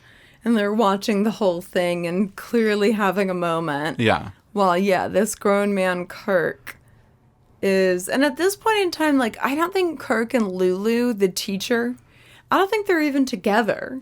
No. And so, like, Kirk is just there because they claim they couldn't find a third grader talented enough to play Tevye. So they picked Kirk. Yeah. And they say, like, we even went to this scary... border schools or something. Like, they have like schools outside of the county or something that they went to. Oh, she's like, we even went to those and no one was good enough. She's like, oh, yikes, Connecticut. Oh, Connecticut. Yeah, there's so much about Gilmore Girls that hasn't aged well, and that's one of them. So they start, after the wedding dance, they start doing some gift giving. Tevye and Golda give them a feather bed, new pillows, candlesticks. Right, yeah. And then Laser Wolf gives them 5 chickens. 5 whole chickens. And that are to be used at their first 5 Sabbaths. Yes. Yep. And Tevye and Laser get into it a little bit. Yeah. basically, Laser, He's like, he I'm gives not his mad. gift. I'm not mad at all. Well, Tevye looks a little bit drunk. Yeah.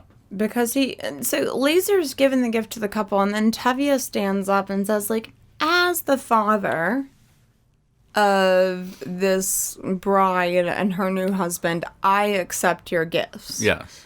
And basically, he goes into his, as the book tells us, or as the good book tells us, Right. and finally someone is like, I don't have to listen to you. Yeah. Enough with as the good book. Because he does say that a lot. Yes. But basically, yeah, Laser Wolf says, I don't have to listen to anymore. They get into it. He's like, I'm taking my chickens back. And then you and hear Mama's like, these are my chickens. But like very quietly, he's like, but excuse me, but those are actually my chickens. Yeah, he keeps trying to stand up, and Tevye keeps pushing him down. Yeah. And he's like, they're my chickens. So yeah, they all get into this big shouting match until Perchik shows up, and he's like, It's like, how about we all break the rules and dance with the opposite sex? yeah, because he, swears that it's not a sin. And yeah, To he's also making a stand about marrying for love, which is what this is. Right. But he takes it a step further, and it's like, we should also dance with each other. Yeah.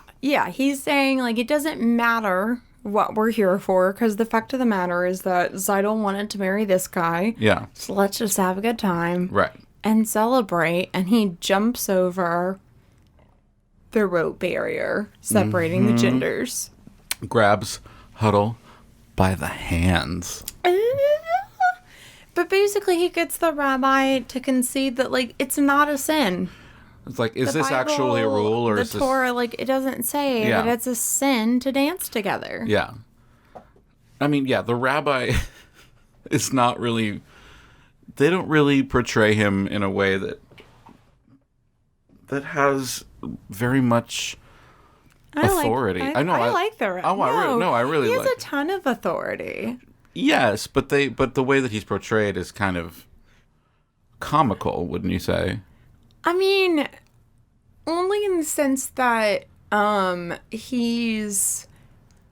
don't think he's comical. I think that he's, like, more amiable. Like, he's very... Sure. Yeah, absolutely. He's agreeable. He's not necessarily the one that is... I mean, he does say in, like, a scene closely following this one, he's talking about how, like, and this woman burned the food, and therefore God said they could be divorced. And they're like, what? Just because she burned his dinner? And he's like, that's what it says. So, I mean, yeah, I guess so. I mean, I don't know how to view I'm not saying him. I'm not saying that it's not that he doesn't have authority. It's that he's not really the one that's enforcing these, like, super strict rules. It's like it's more like they're putting them on themselves. It's tradition. Yeah, absolutely. It's tradition. And, like, when somebody questions the tradition, the rabbi's gonna admit that, okay, I mean, yes, this is tradition, but it's not sin. Right. It's not sin to do otherwise. Right, and there is a distinction. Right, exactly. So Perchik asks Huddle to dance, and they do.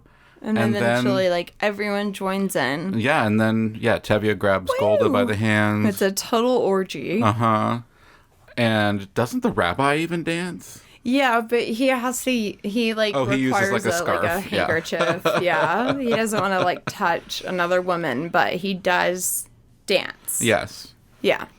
But then the constable and his, like, Russian crew shows up, and they basically just destroy everything. Well, it seems like they're going to stop. He calls them off after Perchik gets hit in the head with the candlestick, after they destroy the mattress. And he's like, stop. And it seems like they're stopping at that, but then they go and set the town on fire. I think that's Tevye that says, enough. This is enough. Oh, okay, yeah. But and then they pause for a second, but then they leave the wedding. Yeah, they do leave the wedding. So for a moment, it seems like, they're going away.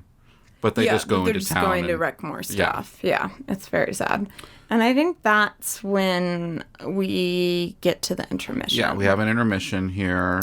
So we come back from intermission, and it's like a little reprise of tradition. Right. And we are told some time has passed. Muddle Just a little bit. Muddle and Zeidel have been married for quote unquote some time. And they're very happy. Yes.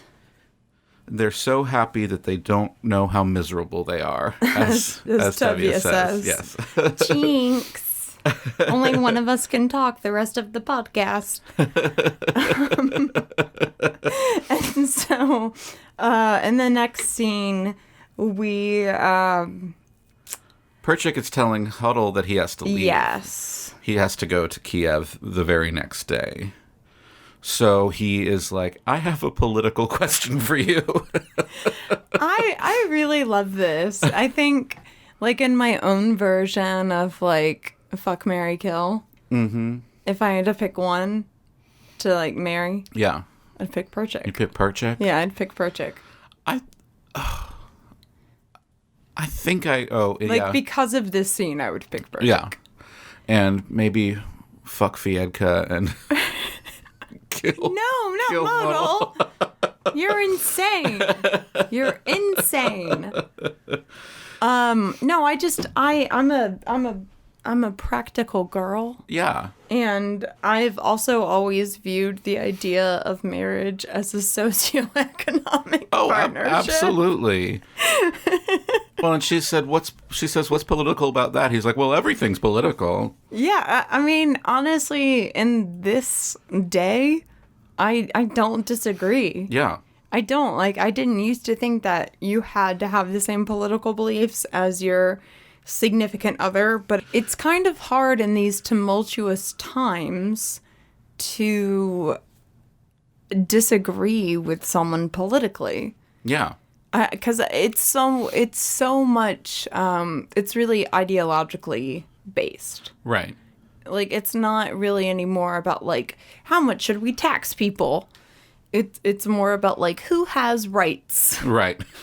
And I think that's where Perchik is coming from. Yeah. And so, yeah, I'm just like, when he talks about, like, this is a partnership about, you know, we have to have the same views on society and also affection. That's very important. And I'm just affection. like, oh my God, like, you are speaking my language, Starsky. I like their relationship. Yeah, he says, I personally am in favor of such a socioeconomic situation. It's like, oh my God, stop my beating heart. Spoken like a lawyer. Oh, yeah, that's me. So, like, they agree they're getting married. Yes. And then they run into Tevye. They cross paths and they let him know that, look, we're not seeking your permission. We just want your blessing. Right. And that's how I would play that, too. Yeah, absolutely.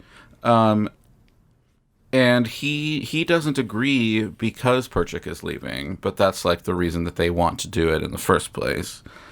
But he does have another little timeout moment. Yep. He has his... record scratch. Yeah, he has his... What? And now my daughter doesn't even seek permission? But he's like... Oh, he says that God is their matchmaker. Right. He says, did Adam and Eve have a matchmaker? Or Right. It appears that these two have the same one. Right. So he convinces himself that this is fine, too. And he goes to tell Golda. Well, he wonders, like, what am I going to say to Golda? And Perchik says, tell her I'm visiting a rich uncle. Right. And at first he's like, shut up. I can handle my own wife. And then he tells her exactly that. He gets there and he's like, he's got a rich uncle. And actually, like, as much as I don't enjoy the scenes where Tevye's like, oh, how do I tell my burdensome wife? I do appreciate, or I don't appreciate, but I find it funny when he's trying to tell her, and then he tells her, and then he says, you know what, I'll just eat outside. And he immediately runs outdoors and slams. He slams the door shut. And she's like, excuse me? But all of this talk of love, this ridiculous obsession with love, has gotten him thinking. He's like, wait. Does my wife love me? Right. So we get into the song, Do You Love Me? Yes. Do I what? That's like my favorite line in the whole movie, and I hear it in my head throughout daily life. Just like if somebody asked me like, hey, would you mind doing this? I'm like, do I what? All the time. Just constantly. Like a normal question. Yeah. Excuse what? Yeah. I love I love this song. I really love it. It ends up with them both saying, you know what, I guess I do. Yeah, after 25 years. Yeah. I guess it's nice to know. And then it shows them just like sitting side by side. And I mean, no, they're not the most affectionate couple, but you really believe that their love for each other is real. Yeah. They're very practical. I also found myself being a little bit attracted to Topol in this movie. A little bit. Yeah. I mean, like, starting out, I was not, but there's something really charming about him. Yeah. By the end of it. Like, I mean, he's a nice man. So, you've seen Notting Hill? Not in a long time, but yeah, I've seen it. There's this scene between Hugh Grant and his, like, travel bookstore employee. And he's like, because Julia Roberts' character is a celebrity. Right. And I'm just a girl standing in front of a boy. Yeah. So after they meet her, the Hugh Grant's employee was like, I met a celebrity once. Well, I saw him across the room. I saw Ringo Starr. Well, it might have been Ringo Starr, or it might have been that guy from Fiddler on the Roof, Toppy. Toppy. He's like, oh, you mean Topol? It's like, actually, it was far away, so it could have been either of them. They don't look anything alike, so it could have been neither of them either. He's like, oh, yeah, you're right. It's probably not a good story. Yeah. His full name, B.T. Dubs, is Chaim. Chaim Tupple. But famously, he just did the single name. Yeah, not thing. Toppy, though. No, not Toppy. As far as I know, it was never Toppy. So we did just watch, me and JJ just watched Notting Hill recently, and it's very good. No, I love it. I love all Hugh Grant and all Julia Roberts. Yes.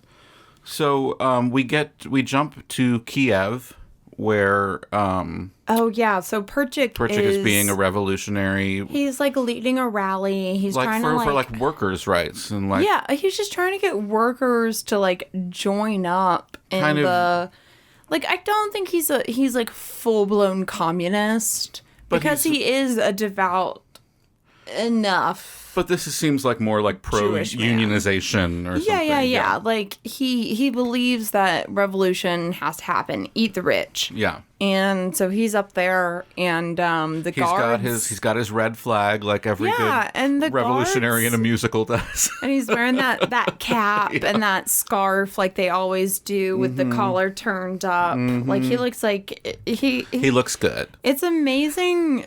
how the way he dresses looks like he could fit in the 70s. He could fit in the 1910s. He could fit in today. Yeah. He could fit in 1890s France. He could fit in my bed.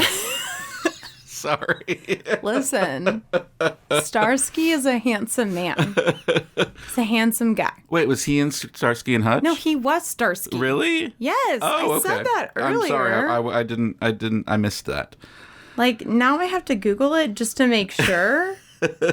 Because you're freaking me out that, like, you didn't acknowledge. No, I heard you say it earlier, and then I was like, what? Yeah, no, I mean, he's Starsky. Nice. Yeah.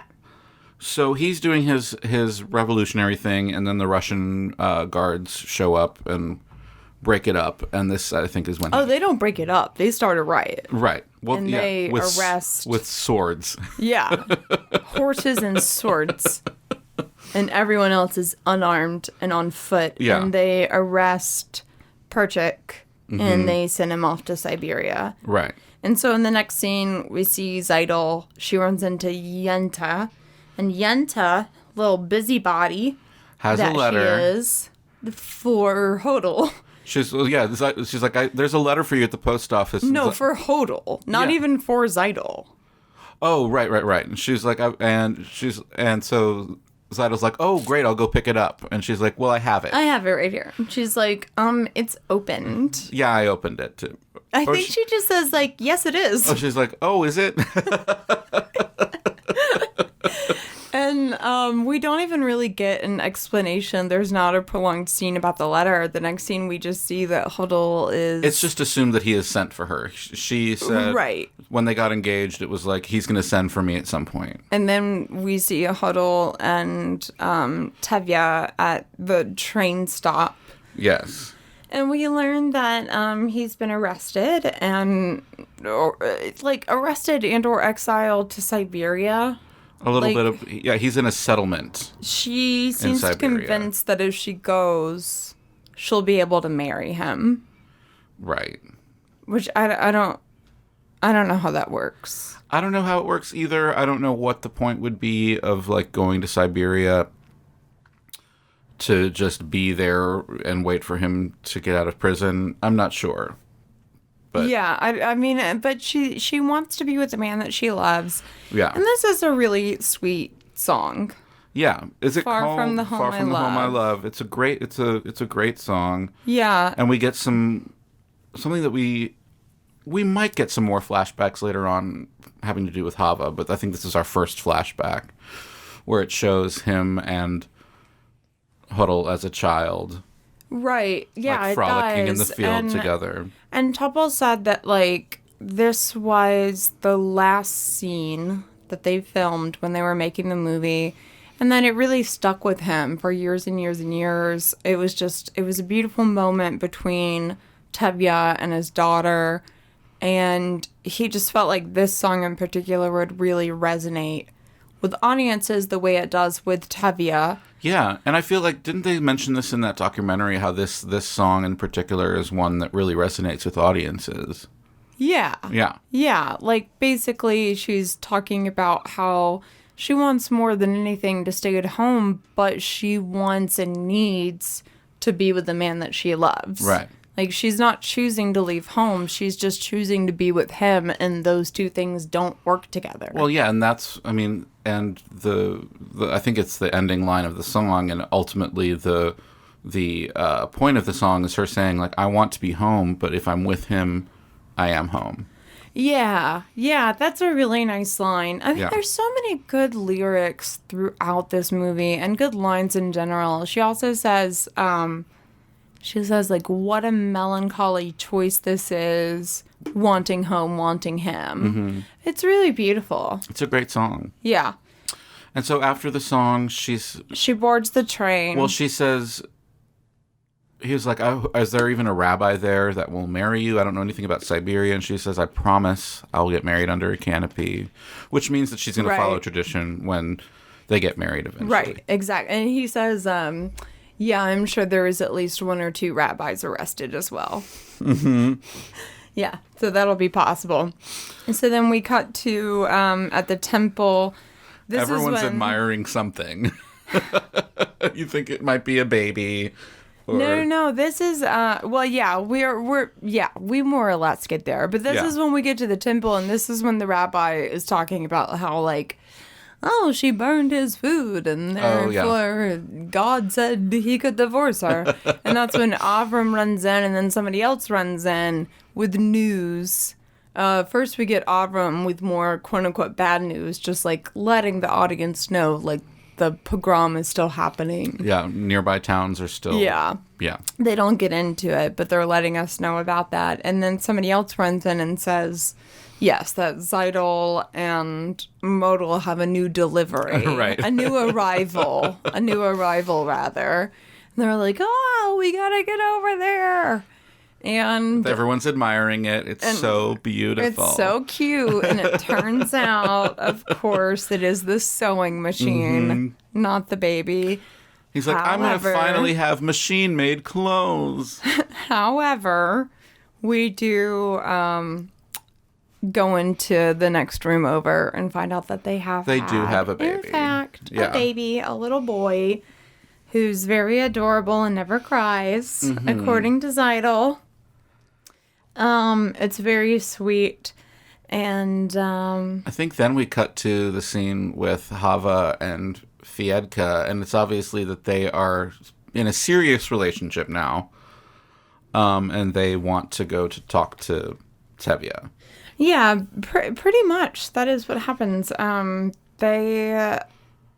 Fiedka wants to approach Tevye himself. And then of course he chickens out. Well, Hava tells him don't do it. Okay. Hava is adamant that Fiedka not say anything to Tevye because she knows that would ruin it, but she promises that she'll do it herself. Mm-hmm. And so Fiedka just makes like awkward small talk. Yeah. About the weather. And then after he's gone... right. Tevye tells her to stay away from him. Yeah, he says, you need to remember who he is and who you are. Right. And he... this is a famous line. Yeah, he gives the line about... A bird may love a fish. Yes. But where would they build a home together? Exactly. So then she comes clean. More or less, yeah. Yeah, she doesn't outright say, we're in love and we're getting married. No, but she does say, you need to accept us. Right. She starts talking in terms of us. And he says, us? Yeah. Yeah. Or we or something, yeah. And he says that she's forbidden to see him. And asks, do you understand? And she says, yeah, I understand. But in a way that suggests, like, yeah, I understand what I have to do now. Not in a way. Also, I understand what you mean. Yeah. Which means I understand what I have to do. Yeah, she's not saying, like, yes, I will comply. Right. So Tevye's in a bad mood. And then Golda is trying to get him to come home or something. He's like, I want to see the sewing machine. Yeah, that seems actually really funny. And, like, he literally pops his head inside the door for 1 second and says, okay, we can go home now. It's pretty funny.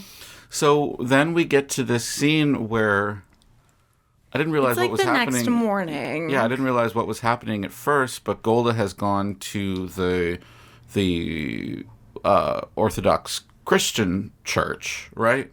Yeah, because she suspects that she's run off with Fiedka. Because she hasn't seen Hava that day. Yeah. She thinks that she's gone. So she goes there and finds out that they've been married. So she has to tell Tevye that. Yeah, she runs into Tevye on her way home, and she lets him know that Hava has married Fiedka, and Tevye is pretty adamant. All right, well, she married outside the faith. She's dead to us. She's dead. He says to go home because they have other children to take care of. Yeah, he does his he has a monologue about, first it's like the ballet song and then it's the monologue, but it's all sort of intertwined together. The Little Bird song. Yeah. Little Bird, yeah. He reminisces how Hava was everyone's favorite child and, wonders like what went wrong, how did we get here? And then Hava actually shows up. Yeah. And she's she's literally begging, would you please just talk to me? Yeah, he's and just ignoring her. Yeah, he just turns his back on her. And this is when he does another timeout. Yeah. Another monologue. And he's doing that same thing. He's like, on one hand, there's this. On the other hand, I love my daughter. And he keeps going until finally he's like, on one hand, there's this. And then on the other hand... Wait, there is no other hand. Yeah. He's just finally putting his foot down. If he bends his back too far, he will break. Yeah. He ultimately chooses faith and tradition over his daughter in this instance. In this instance, yes. Yeah. And he just leaves her there on the road. It's really sad. Yeah, it's heartbreaking. Then we cut back to home. Yenta is visiting with two Yenta has brought two little boys. 2 children home for the younger daughters. I mean, to they look see. like they can't be older than 11. And she doesn't even know who was named. Like, she doesn't know which one is which. Yeah. And she's pitching them to Belka and Sprints. And Golda's basically like, we have some time to think about this. right. And then Modal shows up, really frantic. Where's Tevye? There have been rumors. Yeah. Again, where's Tevye? All of the men are outside because they know that Tevye gets along with the constable. Yeah. So they want to know, does Tevye know about the rumors? Just as Tevye shows up, the constable arrives and basically confirms all the rumors. They're being evicted. Yeah. They have to sell their 3 houses. days. Who are they going to sell their houses to? In 3 days. Yeah. I mean, and obviously that's not a concern. Right. And that's the point. Right. So they have to pack up as many belongings as they can. Yeah. I mean, they more or less concede that they don't. I mean, they propose fighting back, but at the end of the day, how are they going to do that? Right. They don't have the forces or the weapons to match the constable and his government-backed people. The only way that Tevye can make a stand is just to say, well, for now, you're on my land, so go away. Yeah. GTFO. Right. And then we get into... So the rabbi tells them to start packing. Yeah. And they sing Anatevka. Mm-hmm. Which is really sad. Really sad. Although there is one funny line. I think Modal sings it about how people who pass through Anatevka don't even know they've been here. Yes. It's kind of funny. I mean, it is... The whole movie brings an element of humor to very dark situations. Yeah, absolutely. Well, and there's an automatic sense of dramatic irony involved because as the audience, we all know what's going to happen in the next 30, 40 years. Right. Especially if they end up staying in Poland or wherever they are. Yeah. We all know what's coming. Yeah. It sounds like most of the family, most of Tevye's family are going to America. Right. Laser Wolf is going to Chicago. Yeah, and Tevye is going to New York. Right. He says they're going to be neighbors, which is cute. It's funny. And then... we know that... I can't remember where Zeidel's going. Yenta's going to Jerusalem. Yeah, she's going to the Holy Land. Hava and Fiedka are going to Krakow. Yes. But I can't remember where are Zeidel and Modal going. I don't think it says. It's weird. I don't think it says where they're going, but it does seem like they're hugging, like they're saying goodbye. Yeah, because, they leave in a different direction, and they make plans to, eventually meet up, but I can't remember where they're going. Yeah. One of the cutest scenes was Tevye saying goodbye to the animals. Yeah, that was sweet. To Shmuel. And, so then... Hava and Fiedka come back again to try to talk to him. I don't know why you say it like that again. No, I mean, I'm not saying that it was a wrong decision or anything. It's just I think it's interesting that you think it's so sweet how Tevye says goodbye to the animals, but won't say goodbye to his own daughter.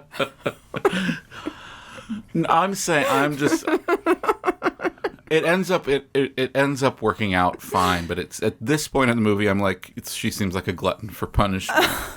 It's her dad. I know, and I understand. And it's our whole family. Yes. All right, so she shows up and says, "We just wanted to let y'all know that even though we're not being forced out, we're leaving because we can't stay in a place that does this." Right. To, their fellow people. Mm-hmm. And, that means very little to Tevye. However, he does come around a little bit and speaking through Zeidel. Yeah. says Does Zeidel goodbye. take the first step? Is she the one that's like, I have to say something, basically? It's either Zeidel or Golda, but I think it's probably Zeidel. Yeah. And then, like, once Zeidel starts talking, he's like, you're right, okay. Yeah. I can't ignore her. So they say, God bless you. God be with you, yeah. And they say, they tell her and Fiedka where they're going to be. They're staying with... The brother in America. Right. Oh, yeah, and then, like... This is really funny. So Tevye gets annoyed that Golda's shouting to everyone, like, we're going to be at this place with this guy. He's like, tell the whole world where we're going to be. Is there anyone that doesn't know that we're staying with... And then he goes, Zeidel, don't forget the baby. Like, that was something she was going to do. Look, I wrote it down here, too. Zeidel, don't forget the baby. It's a really funny line. But here's another thing. That since this horse is lame, that he has to carry the cart, his milk cart filled with their belongings, again on his back, on foot through the mud and snow to wherever they're going to go, to probably take a train, to take a boat to New York. Yeah. Which is... how the movie ends. Yeah, that's pretty much it. I mean, he turns around. The movie properly ends. Like, he turns around and he sees the fiddler. And I think it's more or less... This is where I wrote down my note about the little blue guy from 30 Rock. Yeah, exactly. I mean, this is the strongest moment where, by all accounts, the fiddler is not real. The fiddler is Tevye's spirit, yes, if you will, and he's leaving his spirit behind in Anatevka. The fiddler is the reminder of the tradition. Yeah, and the balancing act that has to be done there. Yeah. All right, so scene. And fin. So that's how the movie ends. Yeah. Do you want to do recast? Okay, yeah. I had a couple ideas for recast. You know, they are allegedly remaking this movie, BT dubs. Really? Yeah. They better listen to all of our recommendations from all of these. They announced it not too long ago. It was at the end of May last year. MGM announced that they're going to partner with producers, let's see, Dan Jinks and Aaron Harnick, who is the nephew of the lyricist. Oh, okay. Who you said was Sheldon Harnick. Yeah. They're going to remake the film with Thomas Kail directing. He directed Hamilton. Oh, okay. And Stephen Levinson doing the screenplay, and Stephen Levinson worked on Dear Evan Hansen. Okay. Yeah. So, no idea about casting yet, but so they are talking about it. Anyways, so okay. Your first choice for Tevye is who? I have one and only choice. Mine's Jack Black. I was gonna say, I do say Sacha Baron Cohen. I have him down as well. So mine in order are... I think Jack Black is more of a laser wolf. I can see that too. So I had Jack Black, Sacha Baron Cohen, Joaquin Phoenix, and Adam Sandler. I get Adam Sandler, but I'm not a big Adam Sandler fan. Yeah. I get it, but not all, like, it's not I don't know. I don't know if he's necessarily... I don't know if he's necessarily a Tevye, but I think that he could. I will say, I haven't seen Uncut Gems. He's also a singer. I know that or like enough of a singer to do Tevye. And I know he can do like some dramatic roles. Like he's supposed to be really good in like Punch Drunk Love. And, yeah. Yeah. I also said like maybe Jason Alexander as Laser Wolf. Yeah. Right? Who else did I have for Laser Wolf? I said Hank Azaria and Mark Maron. Mark Maron. Oh yeah. Huh. Mark Maron... Well, as you pointed out earlier, it's not like these are super duper hard songs. Like, yeah, you don't really need. Like, Laser Wolf doesn't really have much to sing. either. Just the one song, just To Life. Yeah. L'chaim. L'chaim. What do you have any thoughts for Golda? Yes. Okay. If they were to do one of those NBC live for TV productions, I feel like it would have to be Deborah Messing. I didn't even think of her. Right? Though? Yeah. Like Deborah Messing. But if I had my choice of anyone to be in any movie or TV version of it, like, just go with me on this. Leslie Grossman. Yes. I love Leslie Grossman. And we both watched Popular. Mary Cherry. Mary Cherry. Yeah. Yes, I agree. She's so funny. I feel like she could pull it off. Yeah. I had Lisa Kudrow. Oh, yeah, I love Lisa Kudrow. Winona Ryder. Oh. I feel like she's such a good actress. And I don't know. But, like, she doesn't have that, like, comedic... Like, I'm sure she could. Yeah. But she doesn't have that comedic flair. She didn't prove it to you in Mr. Deeds. Oh, gosh. I don't even remember that. I mean, I know what you're talking about, but I don't think I saw it. And another choice I had was Jennifer Connelly. But I don't think I haven't seen her be She's so comedic. serious. Yeah, I haven't seen her be comedic. So. I mean, I love Jennifer Connelly, but she's so serious. I only had one choice for Yenta, though. Who? Helena Bonham Carter. Well, I think it should be Bette Midler. Oh. So Bette Midler was Zeidel. Really? In the original Broadway run, she wasn't the opening Zeidel, but she was like, I don't know the details of why, but she was brought in. Like, she eventually played Zeidel. In the opening run. Yeah, of it. So, since Bette Midler was Zeidel. That makes sense. Originally, I thought it would be fun to see Bette Midler be Yenta. Yeah. In a new production. And like I said earlier, I feel like Rachel Dratch could be a really funny Yenta. I don't know if I wrote down anybody else. Or Maya her. Rudolph. Yeah. Maya Rudolph can do anything. She can do anything. Again, I had to do a little bit of research to pick out the children. The daughters. Yeah, and their suitors. So I had we have some familiar names, but for Zeidel, I had a couple of choices. One was Abigail Breslin. Oh yeah, I like her. She's she's a full-fledged adult these days. Yeah, Little Miss Sunshine. So weird. Yeah, she's done a number of things as like a young she's adult. A grown-up. Yeah. She was in, it's weird. She was in Scream Queens. I don't know if you watched MTV's Scream Queens. Wait, that was MTV? I thought Scream Queens was... Maybe it wasn't. No, I'm thinking of maybe that was... The Ryan Murphy show? Yeah. That was FX. Yeah. Oh, Scream, the TV show, was MTV. That's what I'm thinking of. Yes. Like Bella Thorne or something. Another thought for Zeidel was Maude Apatow. Oh, yeah, I like Maude Apatow, but she hasn't done much, has she? She hasn't done much, no. She was in, she was in something I watched recently. I know she was in a couple episodes of that Zendaya show.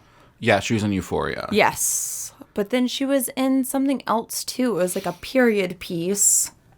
I can't remember what it was. So I didn't know, did you have any ideas for Zeidel?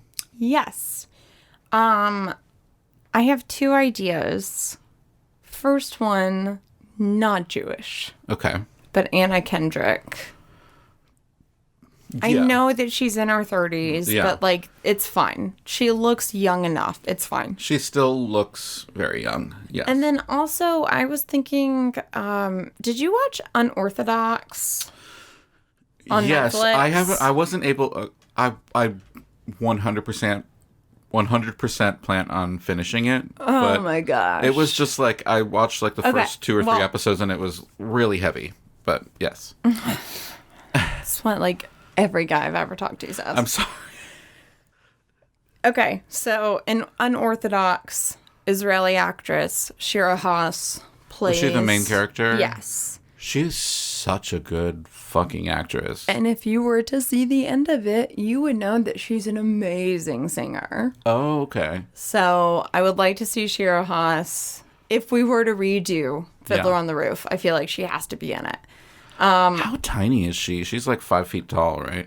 Yeah, she's a petite girl. Yeah. Very petite. She's really, really cute in that series. For other sisters, I say for Hodel, Haley Steinfeld. Me too. We did it. I said Haley Steinfeld or Billy Lord. I almost said Billy Lord. Yeah. I like Billy Lord. And then for Hava, I was thinking Beanie Feldstein. I saw her name. I didn't put her down. I put down Joey King.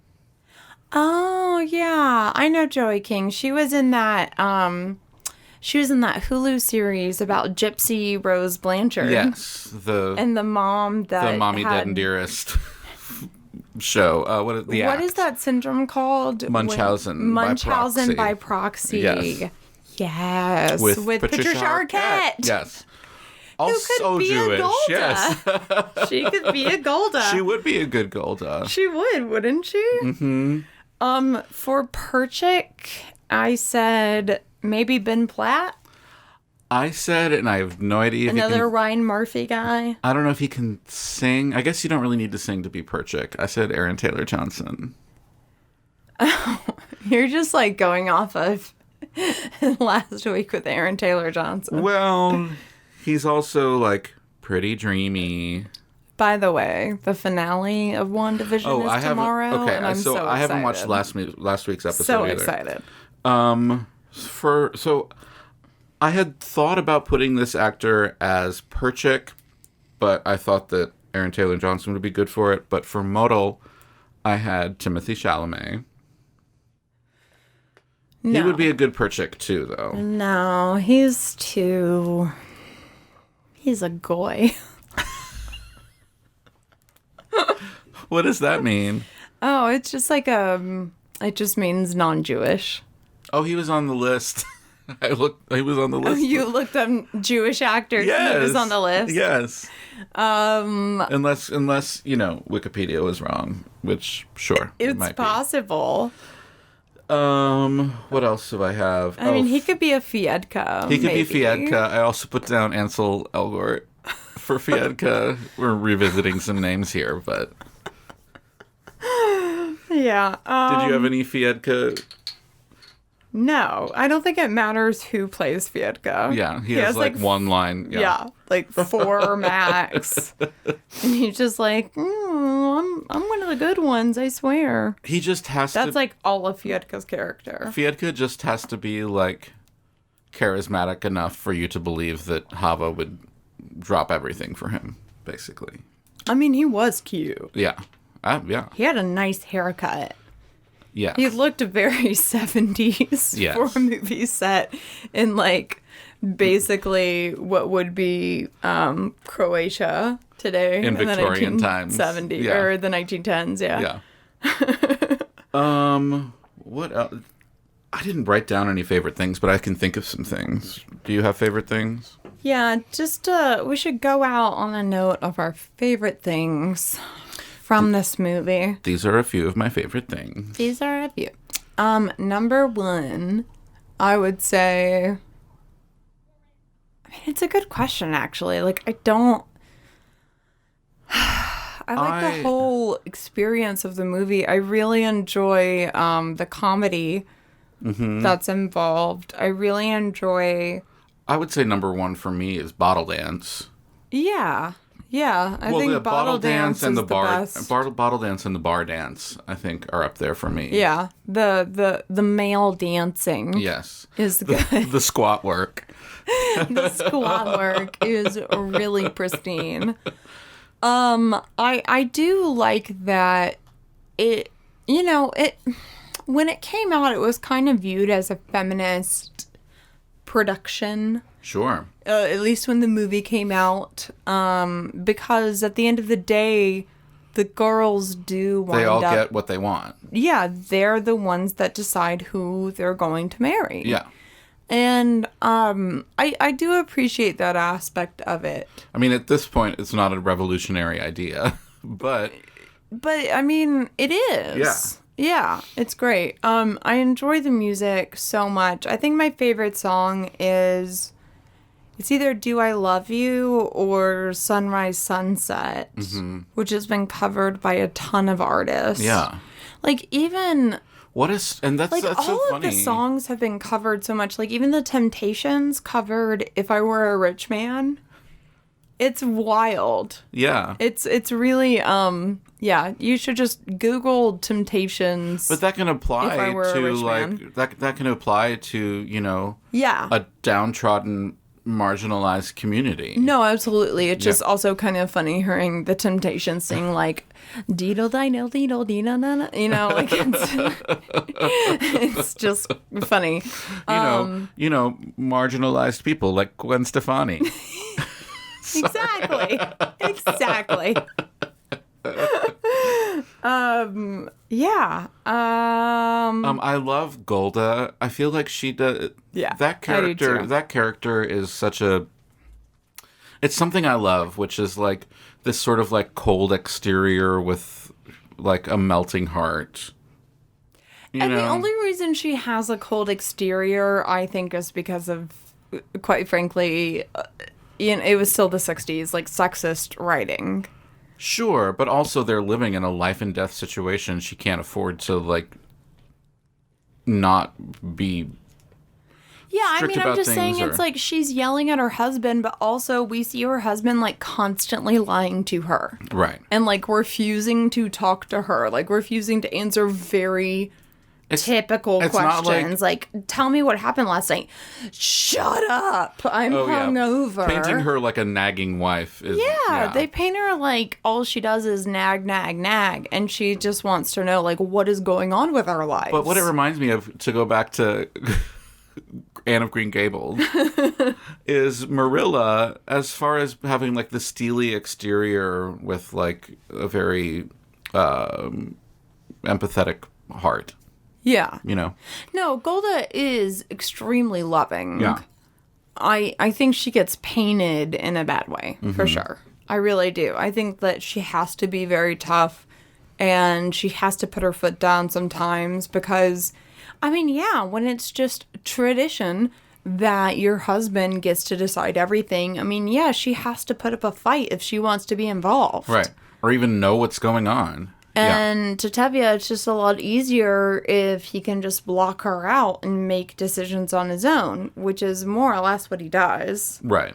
And even though he acts scared to tell her, even though he's the one who decides everything. but it's always like a bit, Yeah. I mean, don't get me wrong.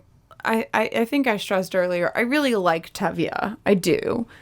But the way their marriage is portrayed, but for the song, Do I Love You, I think it's just, I think they beat up on Golda way too much.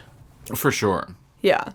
So for your final answer on Fuck, Marry, Kill for the suitors, for Model, Perchik, and Fiedka. Okay. I would definitely marry...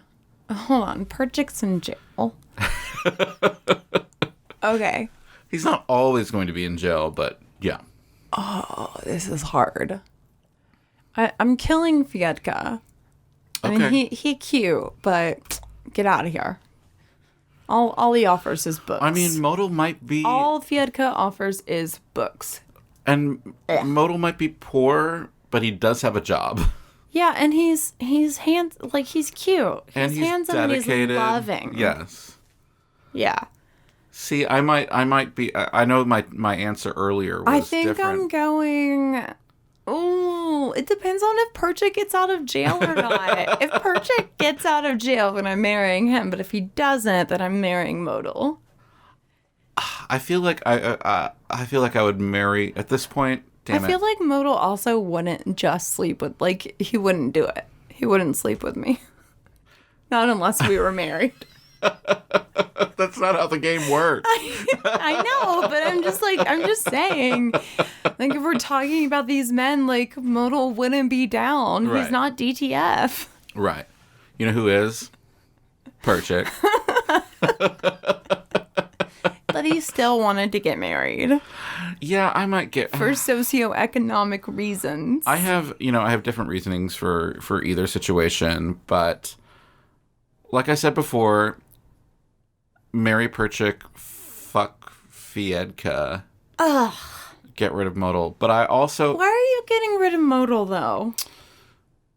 Because we just because I established really how great he is. But I really like Perchik.